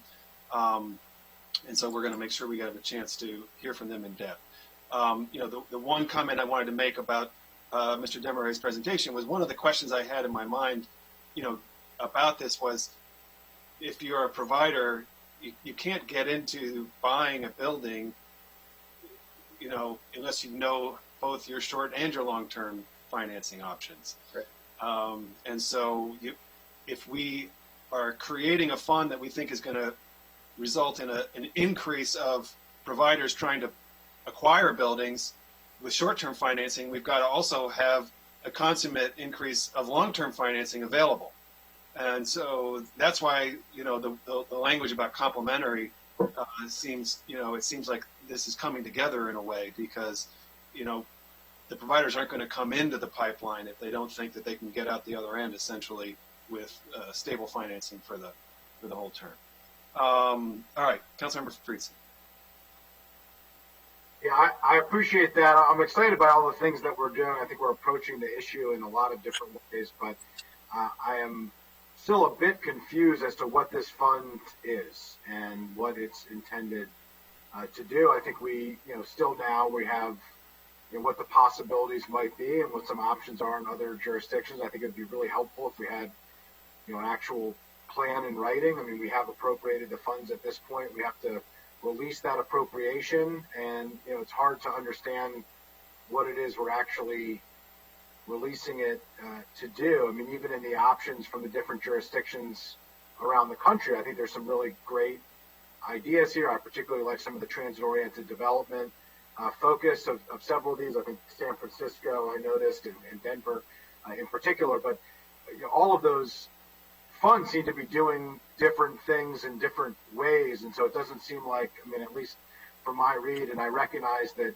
I'm like the least expensive house on the most exclusive street when it comes to housing on this Zoom call with all of the subject matter experts, but it's just unclear to me what this fund actually would be doing. Originally we had talked about it in the context of right of first refusal, and that was the primary focus and the major need that we were missing out on, that every other or many other jurisdictions that are tackling the affordable housing crisis had a serious, significant fund for right of first refusal, and we didn't, and we were handling it on a case-by-case basis as opposed to a comprehensive approach, and so that was really inhibiting our ability to help the acquisition of existing affordable housing to maintain it and keep it within the affordable housing stock. That wasn't mentioned today, so I don't know if maybe that was just left out or if that has changed. But I just wanted to raise that, and then I still am unclear how this is a short-term, 36-month or less revolving loan fund and what the long-term strategy is. I hear complementary, but to me that sounds like all of these deals, at least from what I have always thought of affordable housing deals, require public funding as part of the capital stack to make the deals work. That there's just no way to avoid that. That's why these are public-private partnerships in a lot of different ways, but that's an unavoidable aspect of these. That is the public subsidy, and so it's just unclear to me how we avoid that. Where does this fit in terms of needing that long-term funding to make the deals go and to make the deals happen? It doesn't seem to me that this is replacing that. It's maybe complementing that. And so it's unclear, where we're fitting this in as opposed to just providing additional funding as part of the capital stack to allow the nonprofit affordable housing providers and others to move forward with more deals in more places that address our challenges. It's not a criticism as much as a question or a series of questions, but there's a lack of clarity, at least from my perspective, and I'd love to have some before we move forward on this. Thanks. I'd like to attempt to add or to answer each of those questions. It starts really with the right of first refusal is a tool if we are facing a property at the point of sale to an independent market buyer that we're going to lose that property for affordability.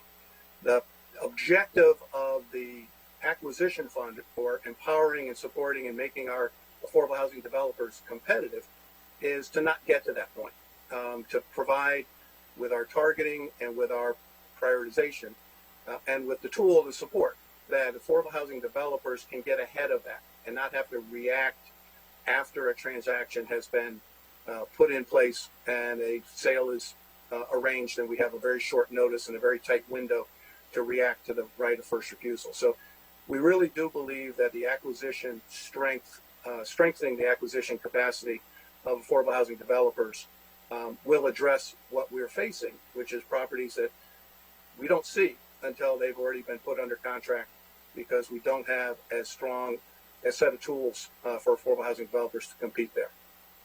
The other key component is every acquisition that occurs by a targeted affordable housing development has an exit strategy. So today we see transactions, we support them with the HIF funds as part of their exit strategy after they've acquired it, stabilized it, done the pre-development work. And that we have not been actively participating in helping to target and build that pipeline. So we're dealing with the pipeline that gets reviewed with us in many cases before acquisition, gets the input from the county, gets the input from this, understands the state, all the other tools. So we believe that we would not necessarily be building an unsustainable pool and pipeline of prospective transactions, but would be facilitating the development of a pipeline of transactions that really met the county's highest priorities. So we hope that this would be a better way to get involved earlier rather than just writing letters of interest or other things that we do today, to actually come in as a partner in helping to position properties. So it's we believe it really does fit very well into supporting that long-term financing, structuring, planning process. And also, if you look at any typical affordable housing transaction, our developer needs 3 to 4 year time frame in order to apply for the credits, get the bonds, or apply for 9% credits, stabilize the property. So this window comes full circle that this fund will provide the acquisition financing, and then of course there has to be exit strategy, which these transactions do have exit strategy, and then the permanent financing could be arranged through HEF, to tax credits, bonds, or whatever source there is. And, can I just ask one follow-up?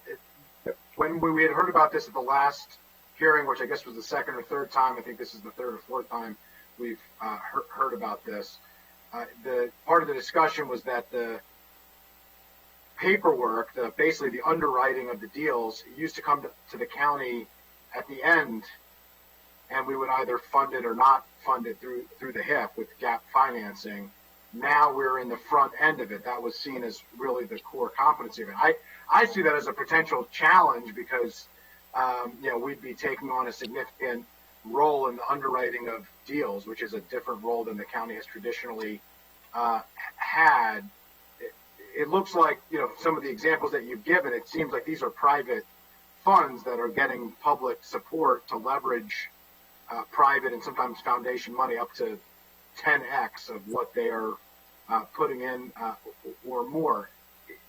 What are you looking to do? Is this going to be a county-controlled, county-underwritten, county-leveraged fund with the support of an enterprise or some type of CDFI that you've apparently had conversations with?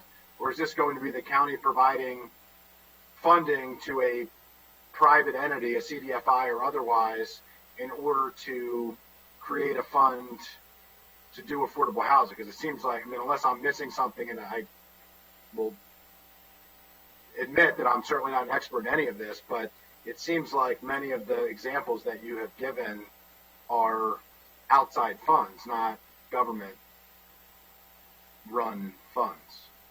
Yeah, the model that has been working is effectively a managed fund. So you have a CDFI financial manager who, in many cases, is bringing funds that they've already prearranged, have on hand within commitments or investment pools that are ready to go. And we would be driving the design, the targeting, the terms. The county would participate in any decision on any lending activity. So our funds would be loaned together with these other funds. The real advantage of the fund manager is experience. They've got experience with a lot of different approaches in different jurisdictions.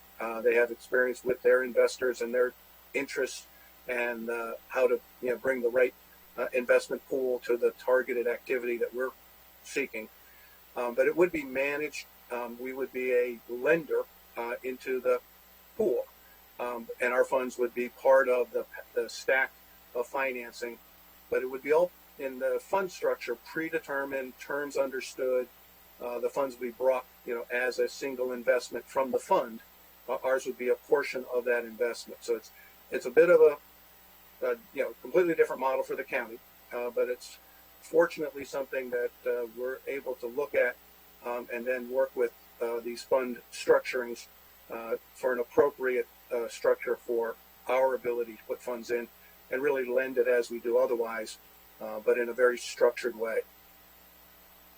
Okay, and just last follow-up question. It's related to speed, because the challenge that I have frequently heard, and I think they should maybe hopefully speak for themselves here, because we have some folks, AHC and MHP and others who can speak to this, but it's the time at which it takes to get clarity on what the financing is going to be and what the public subsidy and public support are going to be, not just the 3 years to put together the full financing package long term as you've discussed it, but the short term question of whether or not a deal is practicable or not. And so the question here is on the structure, which I'm still not clear about, you know, as you envision it through this fund, which hasn't yet really been determined, will DHCA be able to proactively support an open market bid, you know, in the way that you're talking about, not a right of first refusal, but the open market bid for the affordable housing providers to allow them to be competitive, and how quickly will you be able to respond to these types of transactions in order to make them happen in real time? And that is the absolute focus. The competitiveness is to be predetermined terms, structure, process, so that, you know, whatever the time frame and the responsiveness that, you know, is necessary to match the market rate bidding on a property being offered. These funds have been able to meet that. They've been successful in competing for properties. The fund managers have experience coordinating that with the development partner. So it really is, you know, you'll see some of the titles of funds ready. You know, it's a lot about having ready access, having predetermined, and having, you know, relationships established before a buyer is trying to buy a property. They know the terms that they can get this money on, which they know today with a lot of their bank partners. This is the more complicated, the last tier, you know, bringing down the equity component and doing it on affordable housing terms and conditions. But by doing that ahead of time, the experience so far is that they've been successful being quick and competitive. Appreciate. All right, I will yield. I would love to get the perspective of MHP and AHC, how this actually fits in to the marketplace, who know certainly a lot more about how these deals work in reality than I do, if that would be okay with the chair. Yeah, let's do that. Thank you. We're talking about the Opportunity Fund at this time, so I think it's appropriate for us to get some feedback, and then we'll continue with the queue for questioning. So, Alan Goldstein, thank you. Affordable Housing Conference, Robert Goldman, Housing Partnership. Be glad to default to Rob. I think that we're very much of the same mindset that this is an important conversation, and we're thrilled that we're discussing significant new resources. But Rob, if you wouldn't mind going first, I'd be glad to sort of fill in. Yeah, I mean, I think what I would say is the two funds you're talking about have to go together. It's not a complementary; it's a must. Okay, and because I've been at my job for 19 years. I have some institutional knowledge, and Ike Leggett did an acquisition fund when he started, and that fund, because it was an acquisition fund and there was no takeout, it created a real problem. And so, in a sense, the reason we don't hear about that acquisition fund and not using that acquisition fund is because, in the end, because there was no takeout money. They, in a sense, had to use the acquisition fund for takeout, and it all got kind of blurred together. And so the reality is, and what you've been talking about, is we need to create an acquisition fund. We need to go after properties. The purple line is a now thing, right? We don't have the luxury of time. If we don't get these properties now, it's going to be a lost opportunity. Yeah. So we do need some funds for acquisition, and as the director said, once we acquire it, it's going to take us a certain period of time, 3 to 4 years, to then put the financing together to do the takeout. Like, so the two properties that George talked about that MHP is working on, we acquired Hillwood Manor and Hillbrook Towers a few years ago, and these are Purple Line projects. and we acquired it as a portfolio, one other property included, from a owner that was retiring from the business. We acquired it. We've been operating it. It's a fully occupied property, but it's got serious needs, right? We got to totally renovate these properties, and so a third property we bought, we're actually going to redevelop to get even more units, and that sort of takes a certain amount of time. So we needed that sort of acquisition financing. Typically, we will go to the bank for 80% loan to value, whatever, and then we need some second piece there. And that's where the county and other sources like that can sort of fill the gap. But that's just a short-term piece. Once we put all that financing, we think about all the renovations that need to be done at the property. We get the architect out, the engineers, and all that, and figure out all the things that need to get done at that property. Put the financing together. We then need a long-term strategy, and that's where we need a ready source of capital. Creating this bond for affordable housing would be a huge success for the county and would allow us, again, the point is we take that $6.5 million and we do this over 20 years, just as the normal course. We're going to get affordable housing units in dribs and drabs over 20 years.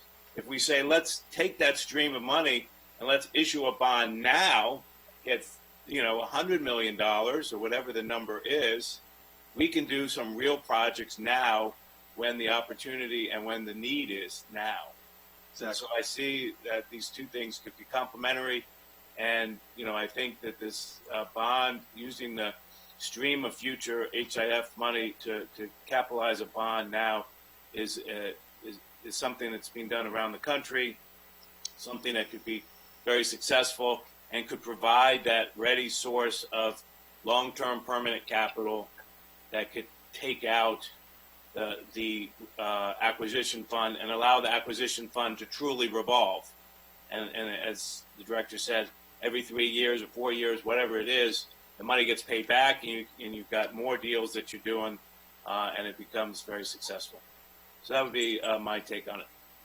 Thank you. I'll turn to Alan, and if you could, maybe Alan, the proportions right. If you have to have both, do we have the right? Is it a 50-50 situation, or please, anything you want to say, Alan? Sure. Thank you. I had put together just a brief idea that I think may be helpful as we take some of these concepts down to the brass tacks of actually executing on these. Great. AHC, both in partnership with the county and independently with completely private capital sources, has acquired over 1,300 units in Montgomery County over the last 10 years at 6 communities, only one of which was previously committed affordable. So there are existing models out there, from something as dramatic as the $90 million acquisition of the 800-unit Hamptons in partnership with DHCA, to AHC's partnering with the Housing Partnership Equity Trust to buy 228 units in White Oak without a dollar of county funding. So there's a range of models out there, many of which we've executed on. In terms of leveraging short-term acquisitions, we have existing partnerships with NeighborWorks Capital, Community Housing Capital, the Housing Partnership Network, all of which are willing to do very high leverage loans if there is a takeout source.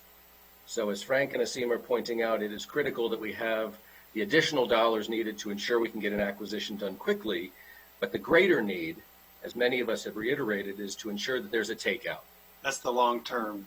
Yeah, because as soon as we have the keys in hand at the closing table, we need to know that we can complete the necessary renovations, implement the desired level, depth, and breadth of affordability, and be able to finance it on a permanent basis. And one of the challenges has been understanding what the affordability goals are, because to keep a property 100% affordable, even if we were to put in a substantial investment of repairs and renovations funded with tax credits, based on the typically fairly responsive property management of the not-for-profit world, resident services, we oftentimes have slightly higher operating costs than the guys who are looking to squeeze out every nickel.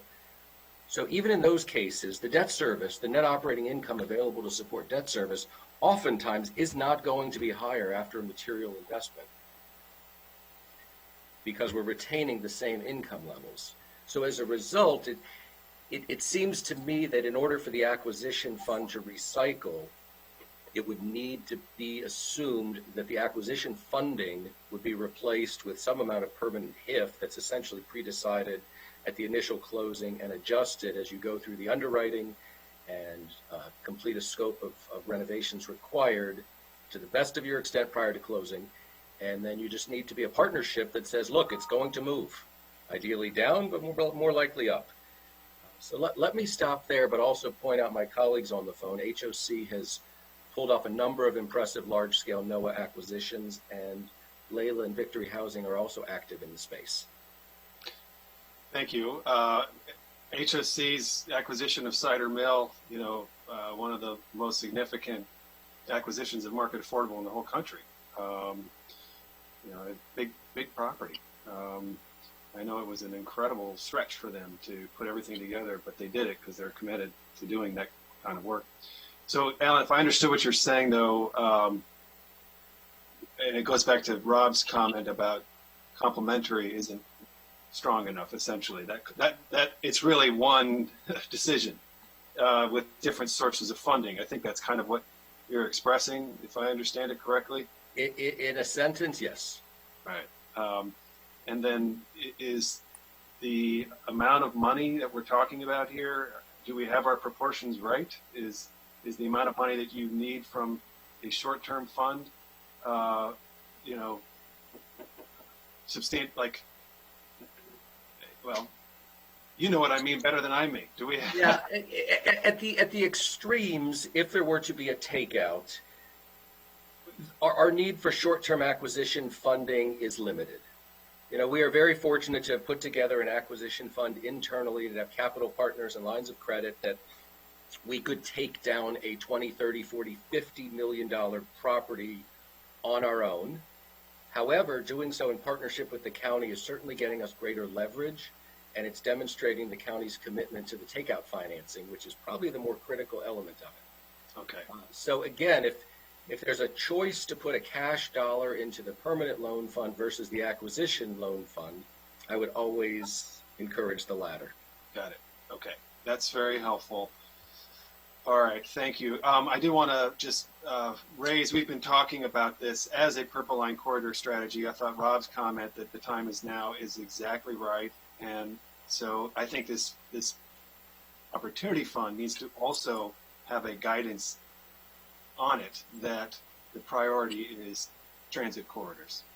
It doesn't mean it's exclusive, because if something comes up, we always want to be able to work on it. But we are going after a vision here.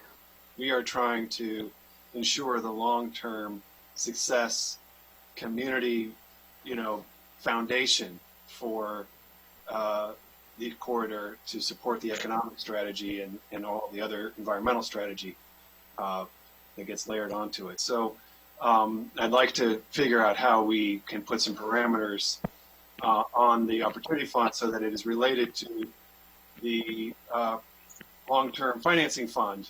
Yeah, they're both pushing in the same, they're achieving the same vision. Okay, so I do want to thank everybody who's on the call. Thank you. Hi. Layla, Excuse me. Hi, Layla. How are you? Good. I just wanted to, I'm not sure the order. I just want to know if there's an opportunity to speak. There will be an opportunity to speak. Okay.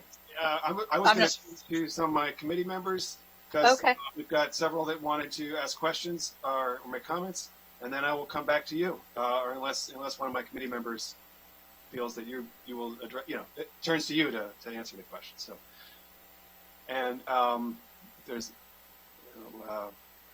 Melissa as well, and HOC. Okay, so Councilmember Giwando, Councilmember Glass, Councilmember Friedson. That's our next order. Councilmember Giwando. Thank you, Mr. Chairman. This has been a very helpful, robust discussion so far, and I think since we're talking about the fund that DHCA has proposed, I'll start there. Obviously, and I appreciate former Councilmember George Leventhal being here. as some of you know, I grew up in Long Branch and I'm very attached to that part of the Purple Line corridor. And as well as all of it, it's a great corridor. I'll say that, even across county lines. And I think the way we're focusing this, I agree with Chairman's last statements around, which are really in line with some of these examples in Denver, in the Bay Area, connected to transit-oriented development, connected to transit. I think those parameters should be at least a priority. I agree we don't want to limit it too much, but I agree with those statements. I wanted to ask, I guess, to DHCA, Mr. Demaray or Director Nagam, when I look at these examples in Minnesota, I want to just call this out a little more and get you to speak to it. The potential of the type of partnership and having the county be in the position that this fund would put us in as, a partner, making loans, being in that seat. It seems that, for example, in Minnesota, their NOAA fund, you were able to have affordability, 75% of the units affordable at 80%, at certain levels. It targeted, and then some of the others targeted Metro Rail, half mile.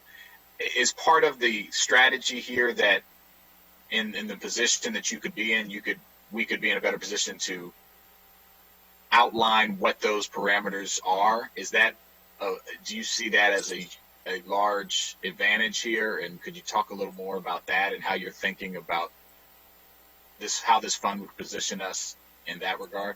Hopefully that makes sense. I'll say it's absolutely the objective of most of these funds, and it would be our objective, which is to, as the preservation study is highlighting, there are certain attributes in addition to transit where we know based on history and trends, there's the greatest risk of loss of affordability. And so we would be a designer. We would have a selection process, not just for the fund management, but for the fund parameters. And so the idea of putting our money to work where our priorities are is a primary advantage of helping the developer competitively acquire properties that we think present the greatest risk. And a lot of this has to do with the absolute numbers of very distressed current tenants and others that we need to focus on. Where do we prioritize the limited dollars we have, and how do we leverage them the most?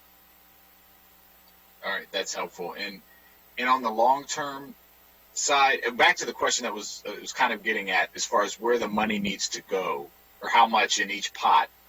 I think we've gone over the hump of saying they're both needed, so that's good. That's an accomplishment. And so does the DHCA or anybody, and this might be Leela, I want you to speak while I'm asking a question too. You could certainly use some of my time to respond to any of the things at Victory Housing that you all have seen. But as far as the allocation, do you have a suggestion on that, Director Nagam or Mr. Demer, either one of you? So that is something which will have to work as the deals come in, so that we're going to cash the deals upfront versus working the deal later on. So once we create these funds and this long-term financing is also available, we'll see what the deal pipeline looks like, how much money is available for acquisition, how much money is available in terms of long-term financing. So we'll have to look at those transactions in terms of total picture. Okay, that makes sense. Ms. Funkane, do you want to respond to any of this? Hi, thank you, Councilmember. Yes, just a question and a comment. I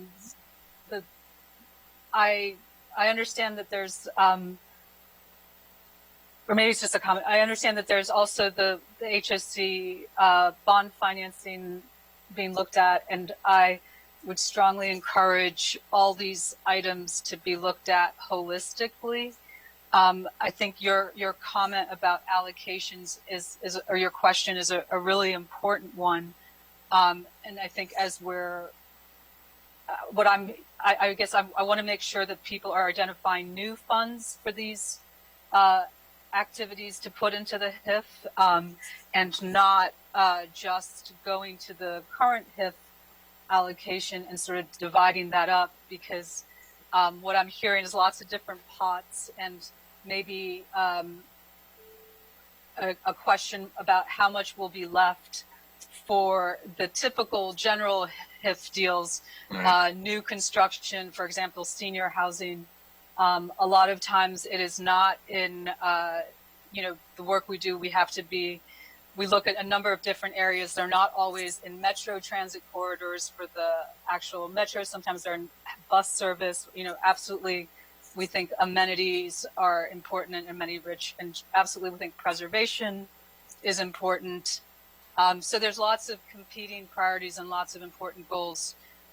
Just want to ask the county and the council, as you're looking at these things, to be looking at it holistically, and if possible, focusing on doing this as a global thing, where there is then some amount of funds, some minimum amount left for the HIF, for typical general HIF deals. That's just I wanted to just raise that issue, because I haven't heard that addressed in these proceedings. That's an important point. The typical, how do we look at this holistically, make sure that while we would want everyone to be living in downtown Silver Spring, connected to the library, in a senior living facility with transit in a minute, we know that that's not obviously possible. The case. And I think that's a really important point. So I don't know if anyone else wants. I'll yield, because I know there's several council members that want to ask questions. But go ahead. Thank you very much. Sorry, is it Finucane? No, it's Finucane. Finucane, thank you. I think we both messed it up. So that's okay. I apologize. No worries. Ms. Finucane's point is well taken, right? You can't spend the whole HIF. There's got to be ongoing funds available for all kinds of different projects. Having said that, we are talking about breaking out some of the HIF funding to create the $50 million fund. And I recognize that is a challenge. However, our strategy, I'll say my strategy, and those who I'm in dialogue with, we want to create a fund, spend it down, build up more cash to create another fund, spend it down. So we're going to try to add to the pie, grow a bigger pie over time. But you're right that there has to be, the whole Housing Initiative Fund can't just be about the Purple Line Corridor. We've got to have other opportunities available. But we also need DHCA to have a vision for being aggressive in the Purple Line Corridor. And I think that's where this really comes in, is we're trying to fulfill what has been a building iterative process of getting to this point of saying, Purple Line's coming, we've got these housing goals, now we're going to get out there and we're going to bring them, we're going to make it happen. And so we've got to put money on the table for it. And I am concerned if we don't provide that kind of direction, that we won't get the result that we want. Okay, so Mr. Glass. Thank you, Mr. Chair, and thank you everybody for participating in this conversation. I wanted to join because I wanted to hear some of the creative ideas that everybody is bringing to the table, not only because of my longstanding interest and passion in the work that you all do, but also as the newest member of the Purple Line Corridor Coalition Steering Committee, which met just recently on Friday. So, Mr. Leventhal, it's good to see you again, 2 work days in a row. And for this conversation, I've really been in listening mode to hear what's possible. And again, coming up with some of these creative ideas. And again, I want to thank Chairman Reamer for starting a lot of these really good conversations. And they're tough ones that we have to work through because some of them haven't necessarily been done before in Montgomery County in the DC region. And I know, again, Mr. Reamer has been looking not only across the country, but also internationally, conversations that he's sparked. And so I do really appreciate that. It's good to learn best practices. And one of the things that I heard during this conversation, which doesn't get a whole lot of attention, I think it was Ms. Giovanni who said that there is a net increase in affordable housing on par. And that's a statistic that isn't usually heard or presented. And so I appreciate her reiterating that and elevating it in this conversation. And then the other statistic that was shared by either Mr. Leventhal or Mr. Goldman, that it costs $350,000 to build a new unit and then approximately $150,000 to convert an existing building. And we cannot forget those statistics when we're talking about a finite amount of dollars. So whether or not we want to preserve, renovate, or build more that cost more, those are really important data points that I think will guide a lot of the conversation moving forward. Last thing I just want to say, because I really am enjoying the conversation, is that this work is so incredibly needed now, and that the bold ideas and bold solutions are really needed to move us forward. And if there's anything that the COVID pandemic has shown us, particularly here in Montgomery County, is that we can change, sometimes on a dime, the way we operate to accommodate the needs. We've been cutting red tape in various areas and have made our government services more nimble. And I think that might be something that's required in this case as well. And so to that point, I just have a question for DHCA. I've heard from a number of our nonprofit providers, some of whom are here on this call, that when they find opportunities to purchase property to then convert it into affordable housing or retain it, that there's a lag in receiving a commitment letter from the county. And we all know that the real estate market sometimes works really fast. And so in this ability, in this desire to be nimble and to provide our nonprofit partners who are doing a lot of this work the tools that they need, how is DHCA becoming more efficient and help in this more fast-paced world that real estate's in right now? You're right. I mean, when we look at the transaction, we look at the transaction on a case-by-case basis. That's where this opportunity fund comes in, ready-to-go capital. We have that discussion up front in terms of the exit strategy, and hopefully that will streamline the time that it takes for us to come to the full conclusion. Because right now, the deal comes in, we have to look at over the deal on a case-by-case basis, look at how they're going to find the permanent financing, and more often than not, those transactions are looking for permanent financing when they come to us. So we don't see very many deals that come through just for acquisition financing per se, because we don't have a product which is ready to go. It takes time to underwrite a transaction. So the opportunity fund, which will provide ready-to-go capital with some set parameters, will help our developers, whether you are a nonprofit or a for-profit developer, to go towards that acquisition and have that exit strategy discussion with DSCA up front. I appreciate that, Director Nagam. And so let me just do one quick follow-up before I yield back. So regardless of what happens in this conversation, regardless of any new policies or reapportionment of funds and direction that they go in,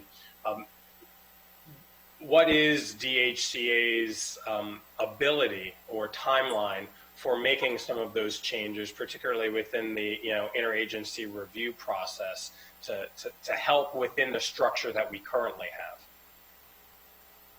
Well, let me try to answer your question this way. So we have streamlined, or we are streamlining the process through the issuance of the NOFA. We had the developers dialogue last fall, which was very good to understand what impediments our developers face.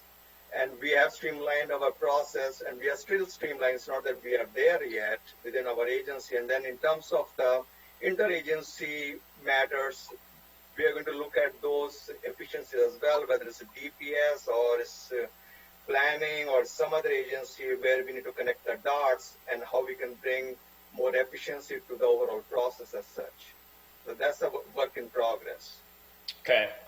Well, as I said, many other departments and agencies have been forced to become nimble. And while COVID might not, in particularly with affordable housing and in this way, required efficiencies or rethinking the way the bureaucracy works, I think it's something that we should put some time into.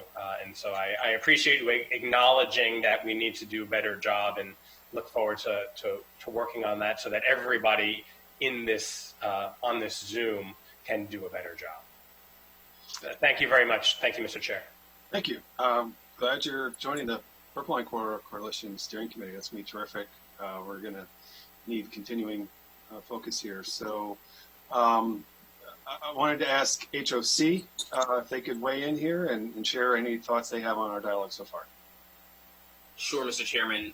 For the record, Stacy Spann, Executive Director of Housing Opportunities Commission. I wanted to be careful to make sure you got Councilmember Friedson. I thought he was sort of chomping at the bit to say something. So yeah, I thank you. I was actually going to go to him next, and I thank you. Mr. Friedson. I appreciate it. Thank you for that. I noted, Mr. Spann. Wow, that was a good one. Well done. Well played. So yeah, a couple things. First of all, I appreciate the conversation. I appreciate the comments of Councilmember Glass and the point to of Ms. Scavoni's noting of our gains on affordable housing. We realize we're not anywhere near where we want to or need to be, but we actually have made significant gains. And I think that's because of conversations like this and commitments that have been made, and they have to continue to be made. And if we want to catch up and keep up, then we have to, put the pedal to the metal. And I think Mr. Goldman's point on, the Purple Line Corridor, the time is now.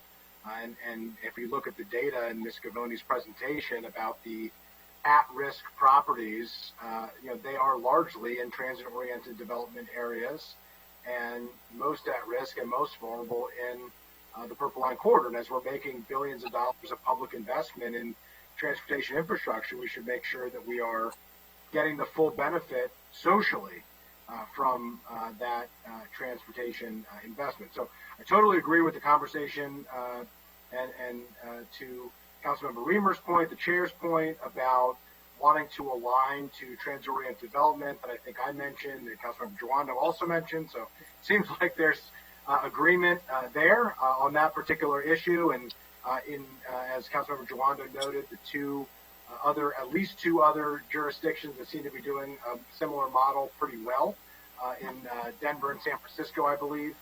They're doing that, and they're focused on that because they recognize both the tangible benefit to having transit-oriented affordable housing and also the need, because that's really where the risk is of redevelopment crowding out certain members of our community who otherwise wouldn't be able to access the benefits of that public transportation investment. I do think, though, that, Mr. Goldman's point about not having this just be complementary, like these can't just be three different funds that have nothing to do with one another. That no silos. Maybe that's exactly, and hopefully maybe could connect at some point. They need to be intentionally aligned, and it seems to me this is the most obvious are these two funds. You have a short-term fund and a long-term fund. One's about the long-term financing, and long-term financial viability and affordability of a project, and the other is about the short-term need to move forward on projects so we don't miss out on these opportunities. But you can't create the short-term opportunity unless you have the knowledge and the comfort level that the long-term financing is going to be there, as we heard earlier from providers. So, I don't think this is a fully baked idea yet. I think this is, we've heard about a lot of promising conversations with CDFIs. We've seen research done of other jurisdictions around the country who seem to be doing this, and hopefully it's seemingly doing this well. I think that if we created the transit-oriented development language exactly the same in this fund as in the other fund that we're talking about, if we align them together, and if we can hear back, I would hope, on the financing terms, the structure of the deal, who the CDFI or other outside partner is going to be to make this structure possible and make it happen, and then how it intertwines with the long-term financing options of the Purple Line corridor-focused fund that we're talking about subsequent to this. I'm very supportive of it, but I think that we're not quite at the point yet of having the fully baked idea ready for Ms. McMillan to provide in writing something for the council or the committee, to vote on and move forward. At least that would be my perspective. I'm very bullish on it, but I think we need to make sure that it's done right based on this conversation, that we have a fully baked idea to put forward. Yeah, I think you're right. I hate football analogies, but I think this conversation brought us down to, the goal line here, but we're not quite there. So we will have a little more work to do. I think we'll ask Linda to work on some language and explore some options a little bit more. But I think we are driving towards a vision here, which is, let's apply all of these resources towards preserving affordable housing, and there may be construction as well, but meeting our affordable housing goals in our transit corridors, especially the Purple Line. And I know Mr. Spann had a comment, and I wanted to go to Linda probably to see, what other questions or comments she may have about next steps. So, Stacy. Sure. So I won't belabor the point. I was only going to say, with regard to the short-term fund, the point about the council member's point about alignment, and prior to that, council member Jowando's point about depth and breadth of affordability, which he is consistent in making, and so I'll thank him for that. But it points toward real flexibility, the need for flexibility, even in the short-term fund. There is no one-size-fits-all that sort of works for every single transaction.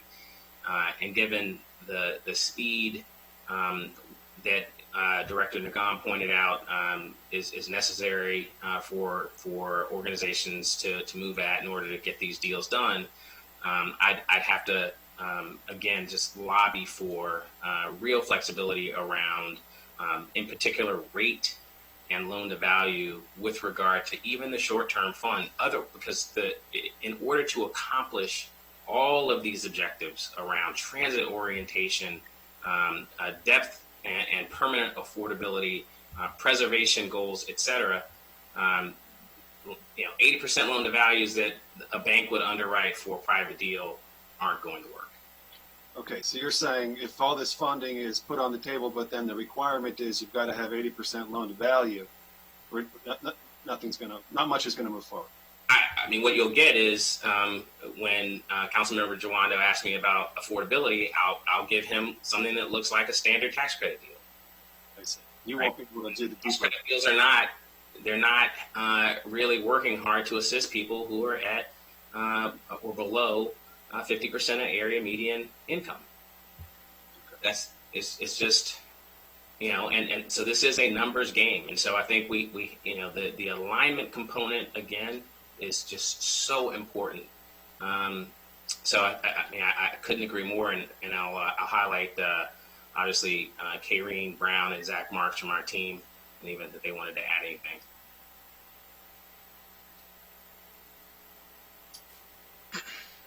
I just one sort of related note, or maybe two, but I think flexibility around that transit orientation is important.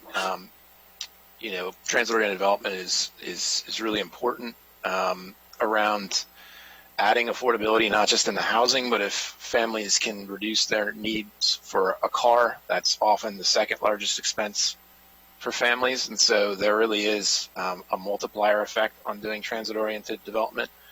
But I also think that it's important to think about transit broadly. And, you know, Purple Line is obviously coming major investment, but even things like bus rapid transit, to make sure that we're not overlooking, you know, this, I think a lot of this discussion has to do with not overlooking the East County and what's happening in the East County, both down East County because of the Purple Line, but the East County in general is making sure that it sees reinvestment for many parts of East County. There's been a long period of time without the kinds of reinvestment we see in the West and down county. So that's one piece. And the only other thing I wanted to add is that around the urgency of moving this from, you know, sort of an annual appropriation to bring it forward, I think that urgency was already there, as, you know, Lisa mentioned, with, you know, infrastructure being one of the top two indicators of, you know, property appreciations. And now what we have in front of us is an eviction crisis. And what we are going to see is one of two things. Either the moratorium is going to be extended, and you're going to start to see properties come to market through default of the landlords, or you're going to see the eviction moratorium extinguished, and we're going to have a completely separate problem in terms of tenants. And so the need to have flexible, ready capital to go in and solve what is an imminent problem around this eviction crisis is going to be huge. So I think having good pots of money ready to go in this climate is exactly what you should do in a low interest rate environment. So thanks. Good point. Thank you. And that leads to a related question about the right of first refusal. We haven't really talked about that, but I know it's an assumption, or it's a relevant policy that is underlying this discussion, and it was certainly part of the intent with the Opportunity Fund proposal. So I'd like to ask Director Nagam, you know, his comments on the appropriate use of the right of first refusal, and how do you envision it tying in here? It might also be interesting to hear from Mr. Span and Mr. Goldstein, because actually they have our two biggest right of first refusals between the Hamptons and Cider Mill, and it would be helpful, I think, to understand where they needed county funding to make those things happen, and then also where they were able to get not county funding. And of course, they're in very different positions because of the differences between their agencies, but I think those are really good examples to think through where funding was needed, and needed quickly, and how the county could help also with the long-term, part of the long-term stack. So I just did want to bring those up. Yeah, excellent. So why don't we start with Dr. Nagam, and we'll ask Stacy and Alan to join the conversation. So as we mentioned, you know, this fund would be county-wide, including transit corridors, and then in terms of preservation deals which are already out there, or the deals where we see that the tenants could be displaced and we have to exercise the right of first refusal. So this fund or funds could become a very helpful financing tool or tools to preserve that kind of housing so that our tenants are not displaced. So the whole idea is we have ready to go capital, because a lot of times if you really look at this right of first refusal, we have not exercised our right too many times. My sense is during the last 5 years, no more than 3 or maybe 4 times as such. And what I've heard over the past several months is that by the time the transaction comes to the forefront and they're looking at the transaction from financial feasibility point of view, and they have to close on the transaction within 60-day or 90-day time frame, there is not enough time to do the homework and then get the financing. So hopefully the fund like Opportunity Fund will help from that point of view as well. And I would be happy to, you know, listen to what HOC and MHP have to tell us in terms of the their contribution in a couple of transactions where we did exercise our ROFR in the last few years. All right. Mr. Span. I was actually going to yield to Alan, but I'll jump in there first. So this fund we wouldn't use, HOC wouldn't use it for right of first refusal. It's the fact of the matter is, it's not enough capital, and Sorry, the proposed opportunity fund. correct. I apologize. Right, because the point there is that it's supposed to be a short-term fund. We used our line of credit. It was faster. It's actually cheaper.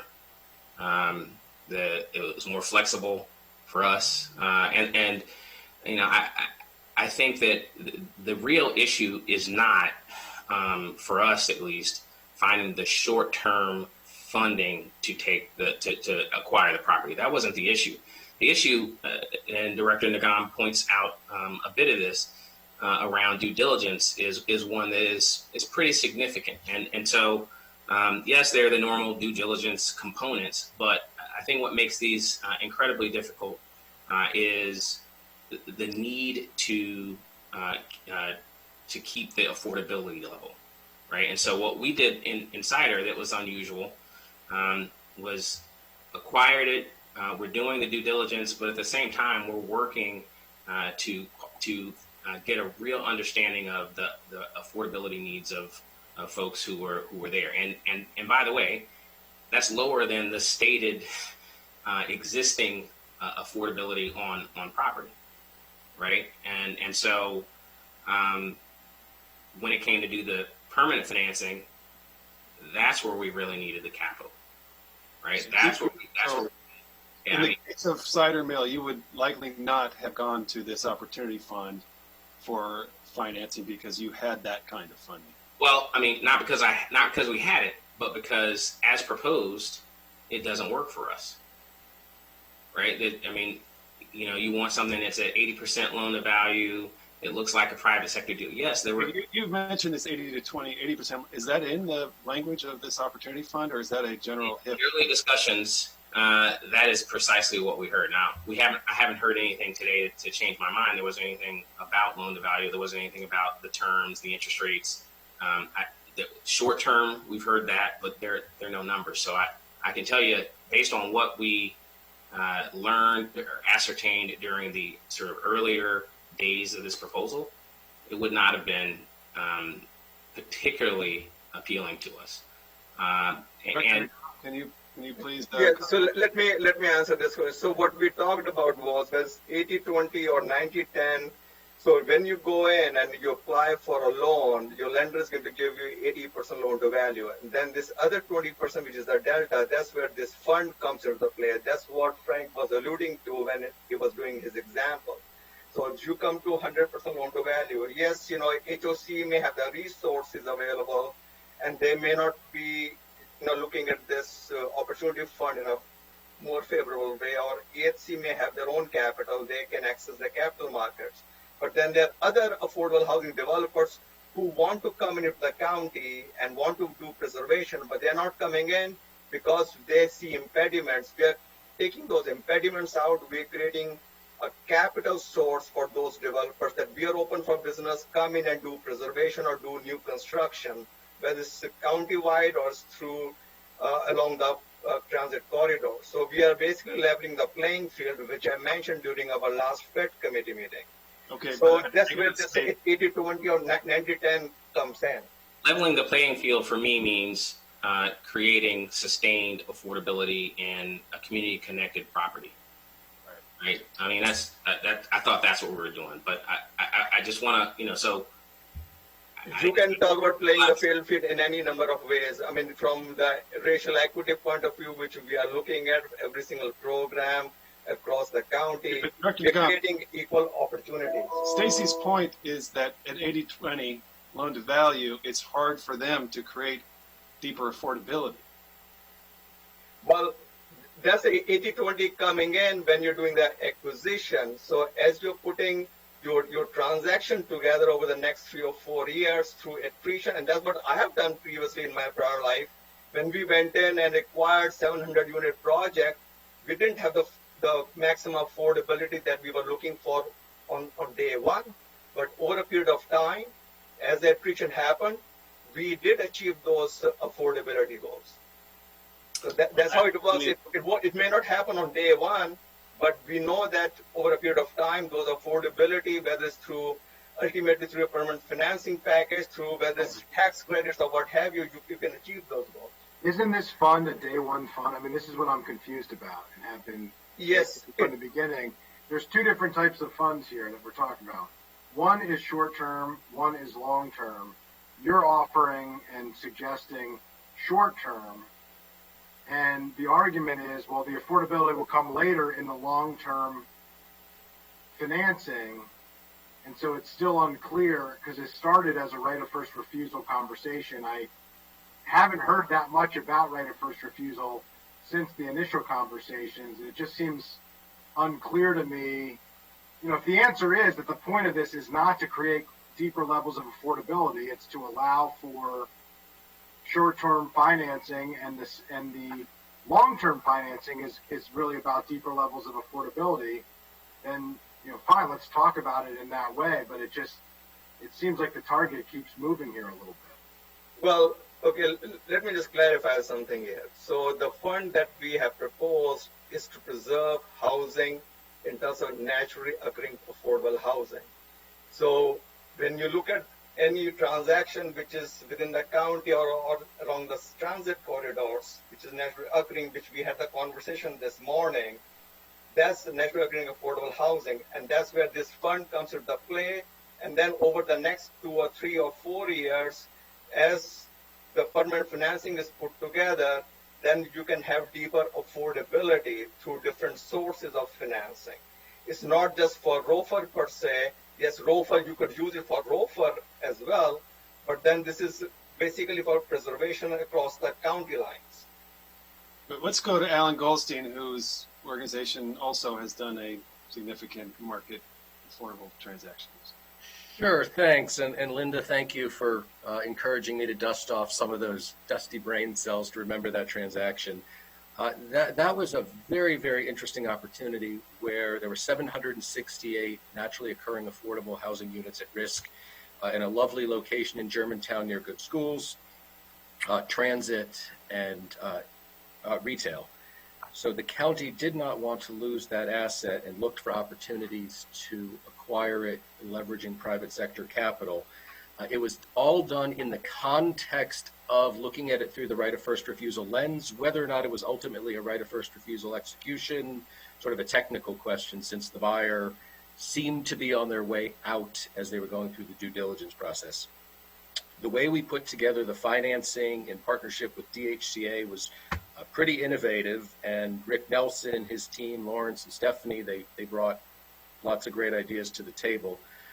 The existing First Trust loan, the mortgage, could not be paid off without a prepayment penalty north of $12 million. So we actually had the financial strength as an organization to assume it.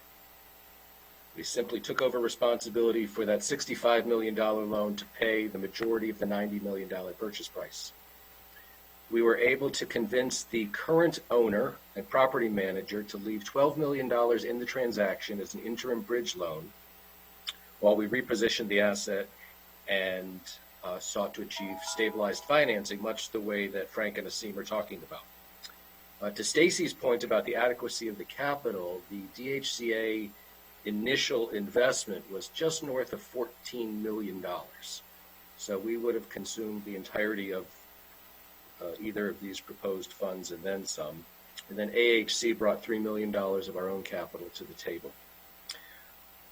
What we need to keep in mind here to this point about 80-20 leverage is that only 30% of this property was set aside as committed affordable units at 60% AMI. The balance of it is quote unquote market rate. But in that submarket, the market rates are only 65, 67, 68%, depending on the 1 and 2 bedroom units. So in effect, by transitioning ownership to a not-for-profit owner with a long-term mission orientation, the county preserved 800 units of naturally occurring affordable housing, because we're not looking to jack the rents, and committed, it was 220 some as affordable. The takeout was a fantasy. Interest rates dropped off a cliff over the subsequent couple of years. With our property management partner, we were very successful in stabilizing rents, implementing the required affordability, but yet retaining some modest NOI growth. And we were able to take on, if you recall, we had a $65 million loan to begin. We did a $102.8 million Fannie Mae loan to pay it all off. We were able to pay back the county $7 million of its initial investment, plus $2 million in interest. I would remind some of the fund folks on the phone, and even to pay down our own investment. So that was how that one played out. I'll be glad to take any questions on that. So this question of the loan to value, look, I think we should return to that. I am not comfortable with the idea that we would have language requiring a 80 to 20 loan to value. I've heard a lot about concerns about parameters being put on loans that are problematic for our partners. So we will need to come back to that. Linda, I just wanted to say Melissa's nodding her head, I think, at that. Well, I've been trying to not often, so folks know I'm following along. If I may, thank you so much for indulging me, and thank you, Linda, for the invitation from everyone. So I'm Melissa Bonney with Enterprise Community Partners, one of those CDFIs we've been talking about, but certainly not the only one. And I just wanted to say a few things. I'll start with the loan to value question because it's pressing at the moment. We work actively, along with other CDFIs. We're the primary now in the District of Columbia for a long-standing program that operates, in theory, consistent with the Housing Opportunity Fund that Director Nagam has talked about. And of course, we've also talked with many folks about this fund. But there's an existing program that predates the Housing Preservation Fund that's in the materials that DHCA put forward. It's called the SAFI program, and that stands for Site Acquisition Funding Initiative. And in that program, we approve loan to value up to 105. So we recognize absolutely that 80-20 is not competitive, such that that is a better stream of capital on its own. Independent of the terms of the Housing Opportunity Fund, I think the version that we had the privilege to see, thanks to DHCA, is now several months ago, which in COVID terms feels like 10 years ago. But as a practical matter, we did raise some questions about how nimble, how flexible, and how competitive the terms will be relative to what other capital sources are available in the market. I think Director Nagam is completely correct that not all mission-minded developers have equal access to lines of credit, to capital sources, to private sector forces. They are not equal. And so there absolutely would be mission-minded developers for whom certain forms of capital would be advantageous or beneficial because they don't have access to the full complement of resources that others do. And we're very fortunate in Montgomery County to have this level of sophistication that we do and the level of outstanding track record that we do in major partners who are on this phone call. That can't be taken for granted. We take it for granted, but in many parts of the market where enterprise works, we can't. So there is something to be said for acknowledging the needs if we want to add capacity, if we want to add the number of balance sheets and the number of mission-minded developers who could be engaged to do transactions. But there's still a zero-sum game in terms of what's the actual amount of capital that's available that's either coming from the locality or that can be secured from that first trust or the private sector market to work with new actors in the field. Two other things that I'd like to say, if I may. The first is that one of the benefits to Councilmember Friedson's questions at the beginning and then throughout this conversation, which I really appreciated, is what is the benefit of partnering with a CDFI or a pool of CDFIs? We have a number of outstanding CDFIs in this region. I'm proud to work for one of them in having them. And what I would say is what we bring collectively, and then I'll speak specifically for enterprise, we bring hundreds of people who are actually responsible for helping to design the Denver fund that people seem to think is a good model. We designed the New York fund. We are an active participant in the San Francisco fund. So we know what works. It doesn't mean that you can't tailor it because you have to tailor it for local conditions. But we actually have real soup to nuts understanding of how those funds were created, the lessons learned and how they were evolved over time, and how they've served a lot of different kinds of projects that we could bring to bear in conversations with the county, with the council, whomever, about how to actually make those lessons work appropriately in Montgomery County. The other thing I'd say is we bring tremendous capacity. We turn over deals quickly, not because we don't do our due diligence, but because unlike any local government, this is not in any way a criticism of existing local governments, but Enterprise brings on its own 1,200 professionals, including hundreds who do nothing but due diligence and working on deals. We are thinking constantly about short-term acquisition, long-term transition to permanent financing, doing due diligence. We do all the underwriting in the DC deals. We take all of that capacity load off of DHCA so that more deals can get done.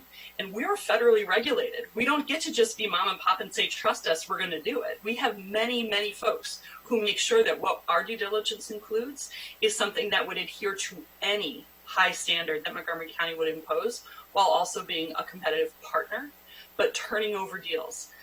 It does require the counties to take specific action that means that they are not charging tons of interest so that we can do blended capital that's less expensive than a conventional deal so that people will want to work with us. Tremendous relationships with for-profit investors and who bring a lot of money to the table, and more now than ever before in some ways that we might not have expected.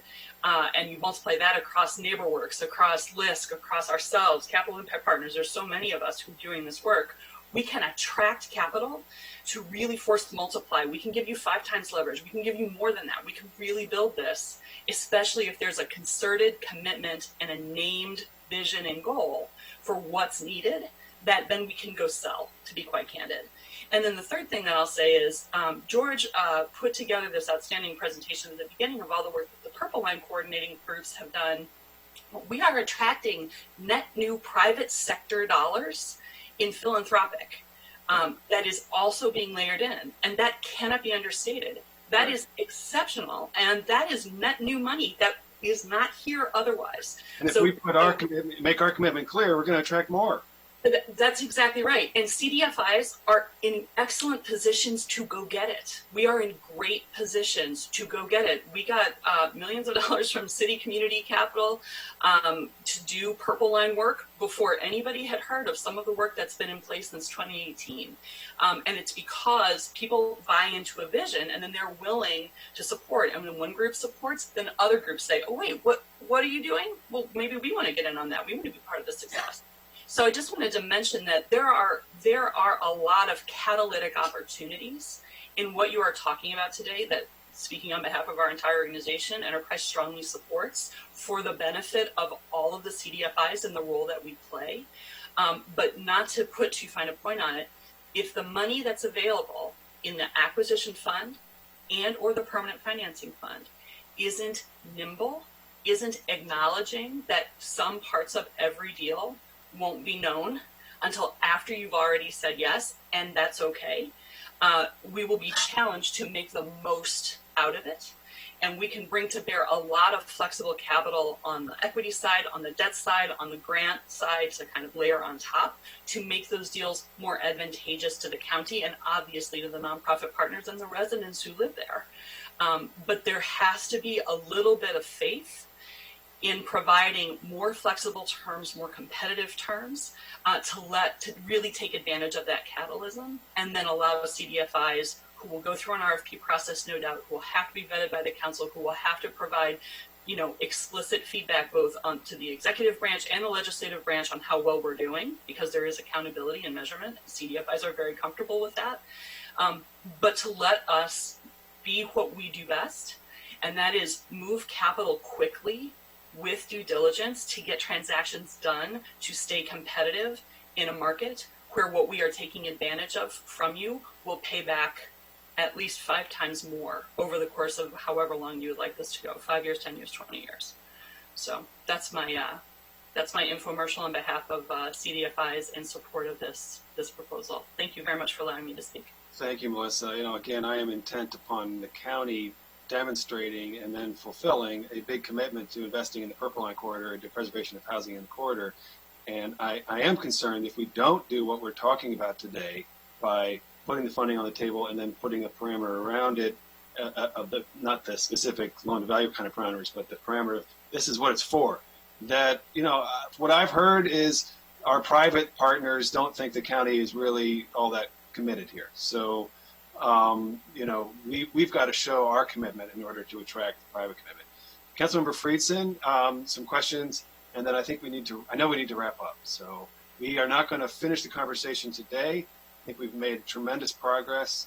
Linda will do more work developing these concepts, and then we'll come back to it.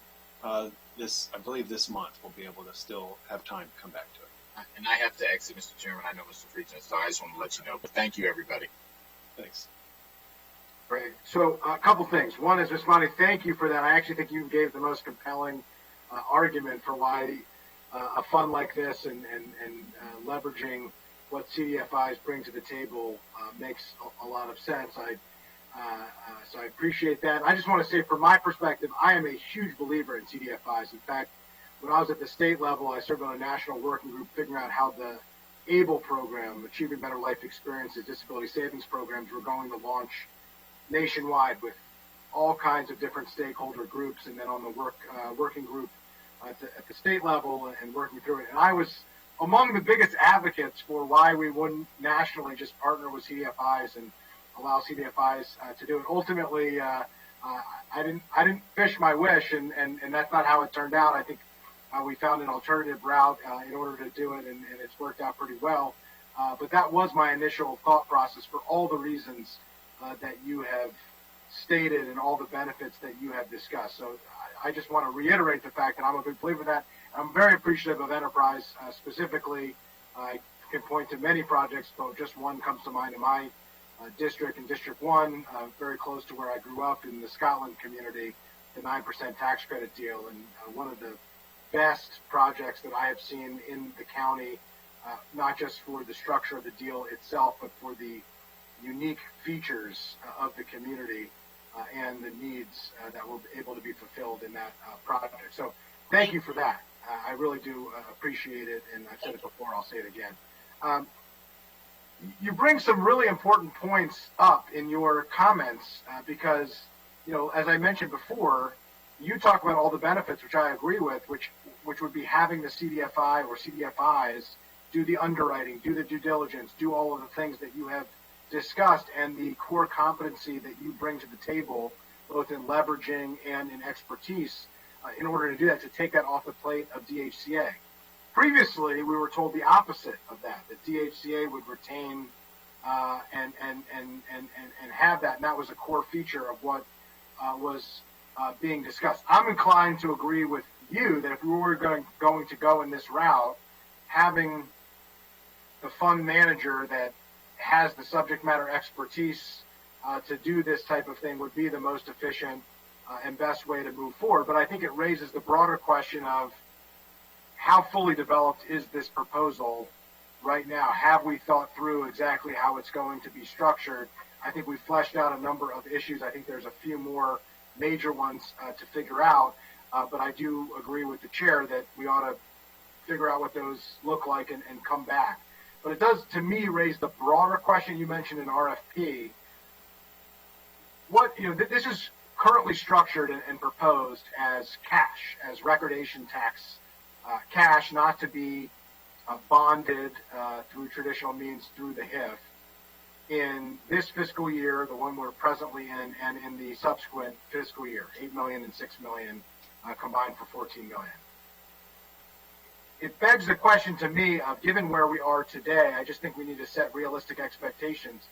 How likely are we going to be to have a CDFI or CDFIs pick through RFP or other mechanism? And I'd like to know whether the department thinks that an RFP is the thought process here, to get the financing and the structure set up and the terms and all of the things that we've talked about today in broad strokes but need to be specified, and actually get a fund up and running with taxpayer money out the door to leverage to make the affordable housing short-term immediate needs that we've talked about. I mean, how realistic is that in this current fiscal year to make this happen, given where we are today and how likely it's going to be before we could get these questions answered and this proposal move forward?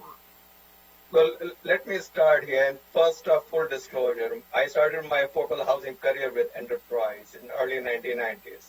I'll be showing my age over here, but I have a connection with Enterprise going to my first days in affordable housing.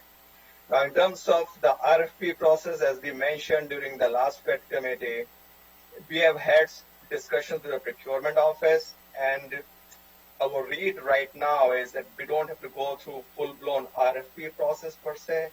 It may be a limited RFP process, so to speak.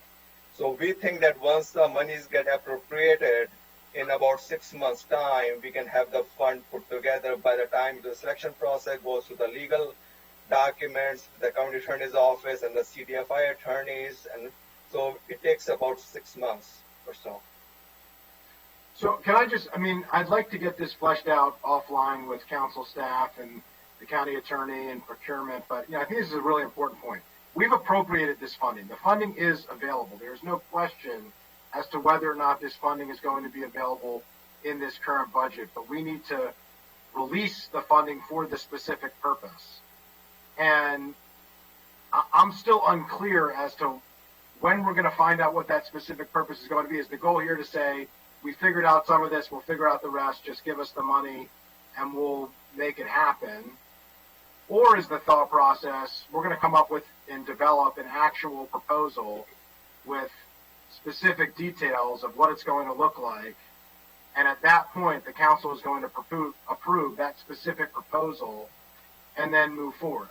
I will tell you from my perspective, I would feel a lot more comfortable if it was the latter than if it's the former, because I think the former, we're in no different situation than we were during the budget when we said we're supportive of the idea, we're all working together to prioritize affordable housing. We're happy to work with the executive branch to meet this specific need as part of our broader strategy, but we need to know what specifically it is. And I think to this point, we've had a really robust discussion on it, but we haven't determined what it is. And I'm not convinced that you've determined what it is either. And I'm not criticizing, I'm just noting that those are two different things.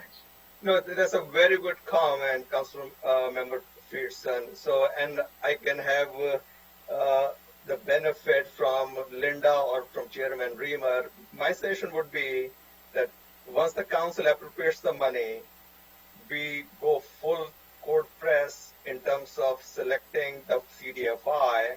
We define a structure. We can come back to PHED committee, tell them, hey, this is what the structure is, get your approval, and then we move forward on it. And Melissa can chime in as well from a CDFI point of view. If you were to, or any of the CDFI were to put something together, it will make sense that you know that the money is there. Well, but this is what I don't understand. Linda, could you clarify this? The money is there right now, right? We have the money's in the expenditure schedule in a CIP project. So the money's allocated in those terms, but you haven't appropriated it yet. Correct. Okay. So right. So what I was going to say is, there's the nuance here is procurement. The county will not let you go out and issue a solicitation unless you have appropriation to back it. That doesn't mean you can't develop the solicitation. Yeah. So I think there's like a lot of work that can be done to develop something that the council fully understands and supports, and then the appropriation wouldn't take very much time to do, and then the solicitation can be issued. So you don't have to do the appropriation to actually start developing those documents, the more specificity on it. The money is allocated. It's not allocated, not appropriated. I think is a distinction without a difference to say the money is there, but I agree with you technically. But because it's not appropriated, you the council still have control over whether to have it be able to be spent. It can't be spent, right? And you can decide, how much information you wish to have before you decide to spend. Here's the beautiful thing, in my view, and I'll yield back to the chair after I make this point, and I'm happy, if he agrees with me, great. If he doesn't, then we can see where Councilmember Giwando is. But we have two things that require the same thing, which is clarity, both a procurement of what it is and a council that want to know before we, formally appropriate these funds of what it is going to be. Those two things can be developed at the exact same time because as far as I'm concerned, once you have enough information to go out to the marketplace and figure out what, if any, CDFI or CDFIs want to participate in something like this, they would need the same type of information that the council would like to have, and I think this committee would like to have, which is, what is this going to look like? What are the terms? What is the structure?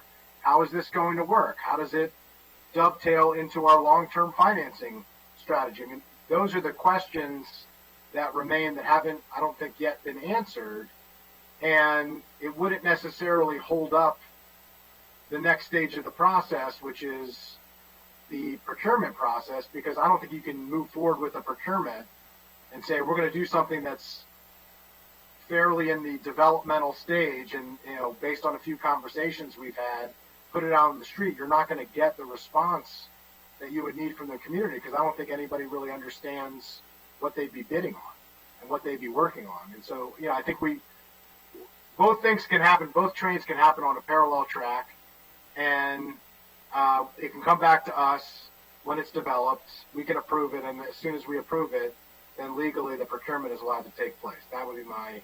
I share that view. I mean, what we've been given today is that there are a number of models out there that are similar. Well, which one are we going to use is still the question.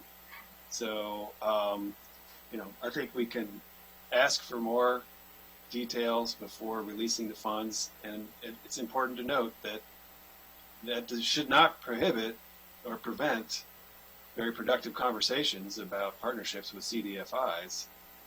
That we have not removed the funding. We've just said we want to see the details before we release it.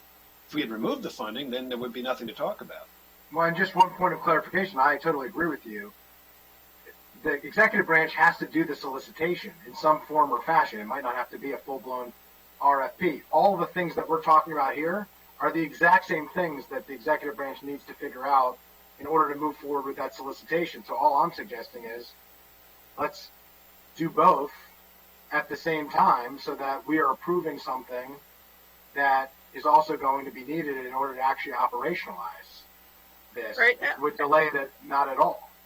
Yeah, I also think what I've taken away from the discussion today, so the committee's first discussion, of course, was about the HOC Housing Production Fund, and you all have put forward a recommendation for the council because you wanted an opportunity to act before August recess, right? And the proposal would use a certain amount of funds, both in FY21, but also in the out years that need to fit into the HIF fiscal plan or our plans for current revenue in the CIP, all those kinds of things. And then today, part of the discussion is the need to look at both for these other projects, to look at this short-term opportunity, but to make sure that then there's also the resources for the long-term takeout for these organizations, or else there won't be a reason for them to access a short-term fund if they don't feel like they can make the financing work in the long term. So I think, looking at all of the assets that we potentially have to make sure you have the right balance between the funds, between the different pools of funding is also important. So I do think, there's some work to do to bring that back to the committee in a more comprehensive framework. I think that is true, but also adding to that the framework of the Purple Line corridor, and how we will express that, and then the issues about what guidance there could be on these funds. I'm concerned about some of the restrictions on accessing funding that I've heard about, and so I want to ensure that if we are going to make a big investment, that we're going to be able to succeed with a flexible approach that will allow our providers to come in the door with a variety of different kinds of deals.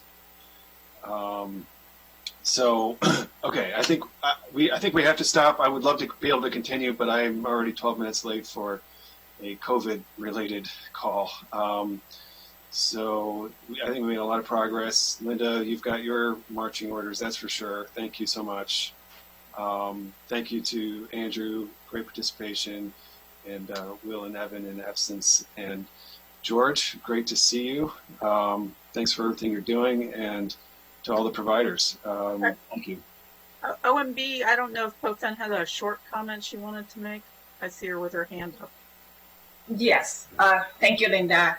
Thank you, Councilmember Reamer. And I think just want to, maybe next time when we come back to the FED committee, then we can talk more about it. But basically, OMB would like to kind of put the debt services impact with those recommendation of the proposal additional fund. We want to kind of provide some additional information when you are consider making the decision. Because with the HOC production fund proposal, adding $50 million in FY21 and additional $15 million in FY22, plus the possible preservation fund that is talking about today, that's another $15 million in FY21. So we were looking at the debt services that put on the county. So we have to think about, for FY21, the set aside in general fund for affordable housing units seems fine, but the greatest problem that we have with this level of debt services are more related to FY22 and beyond. Thank you. Let me pause there. Good comment. We had not planned that we had funding available for more than $100 million long-term commitment. So we do have to, and we said last time when we took up the HOC fund, we were going to need to see how all these pieces fit together in the end. And that's why I think we'll come back and look at a whole framework on some of these things as well. Great. Yeah, because we are waiting to get final confirmation by our bond counsel on how, the various kind of debt issuance will impact on county debt services. So we definitely come back. But those were just introduced, and they're going to come back to the Fed committee, and the goal would be, and we heard today reinforced with this fund as well, we had talked about the other two funds, talking about them in the same context. And I think today we raised the fact that the short-term DHCA fund also should be in this same context as well, not just from a financial fiscal impact to the county, but also from a practical standpoint of what value is it if it's not, fitting hand in glove with the additional appropriation of funds. And it's all going to come back to the committee, which I look forward to that conversation. Great, thank you. It's all coming back. All right, thank you so much, everyone. Really appreciate your participation today. It's great to see you, and thanks for a lot of great work today. We're deep into a conversation. Thank you very much. Thank you for the opportunity. Take care, everybody. Bye-bye.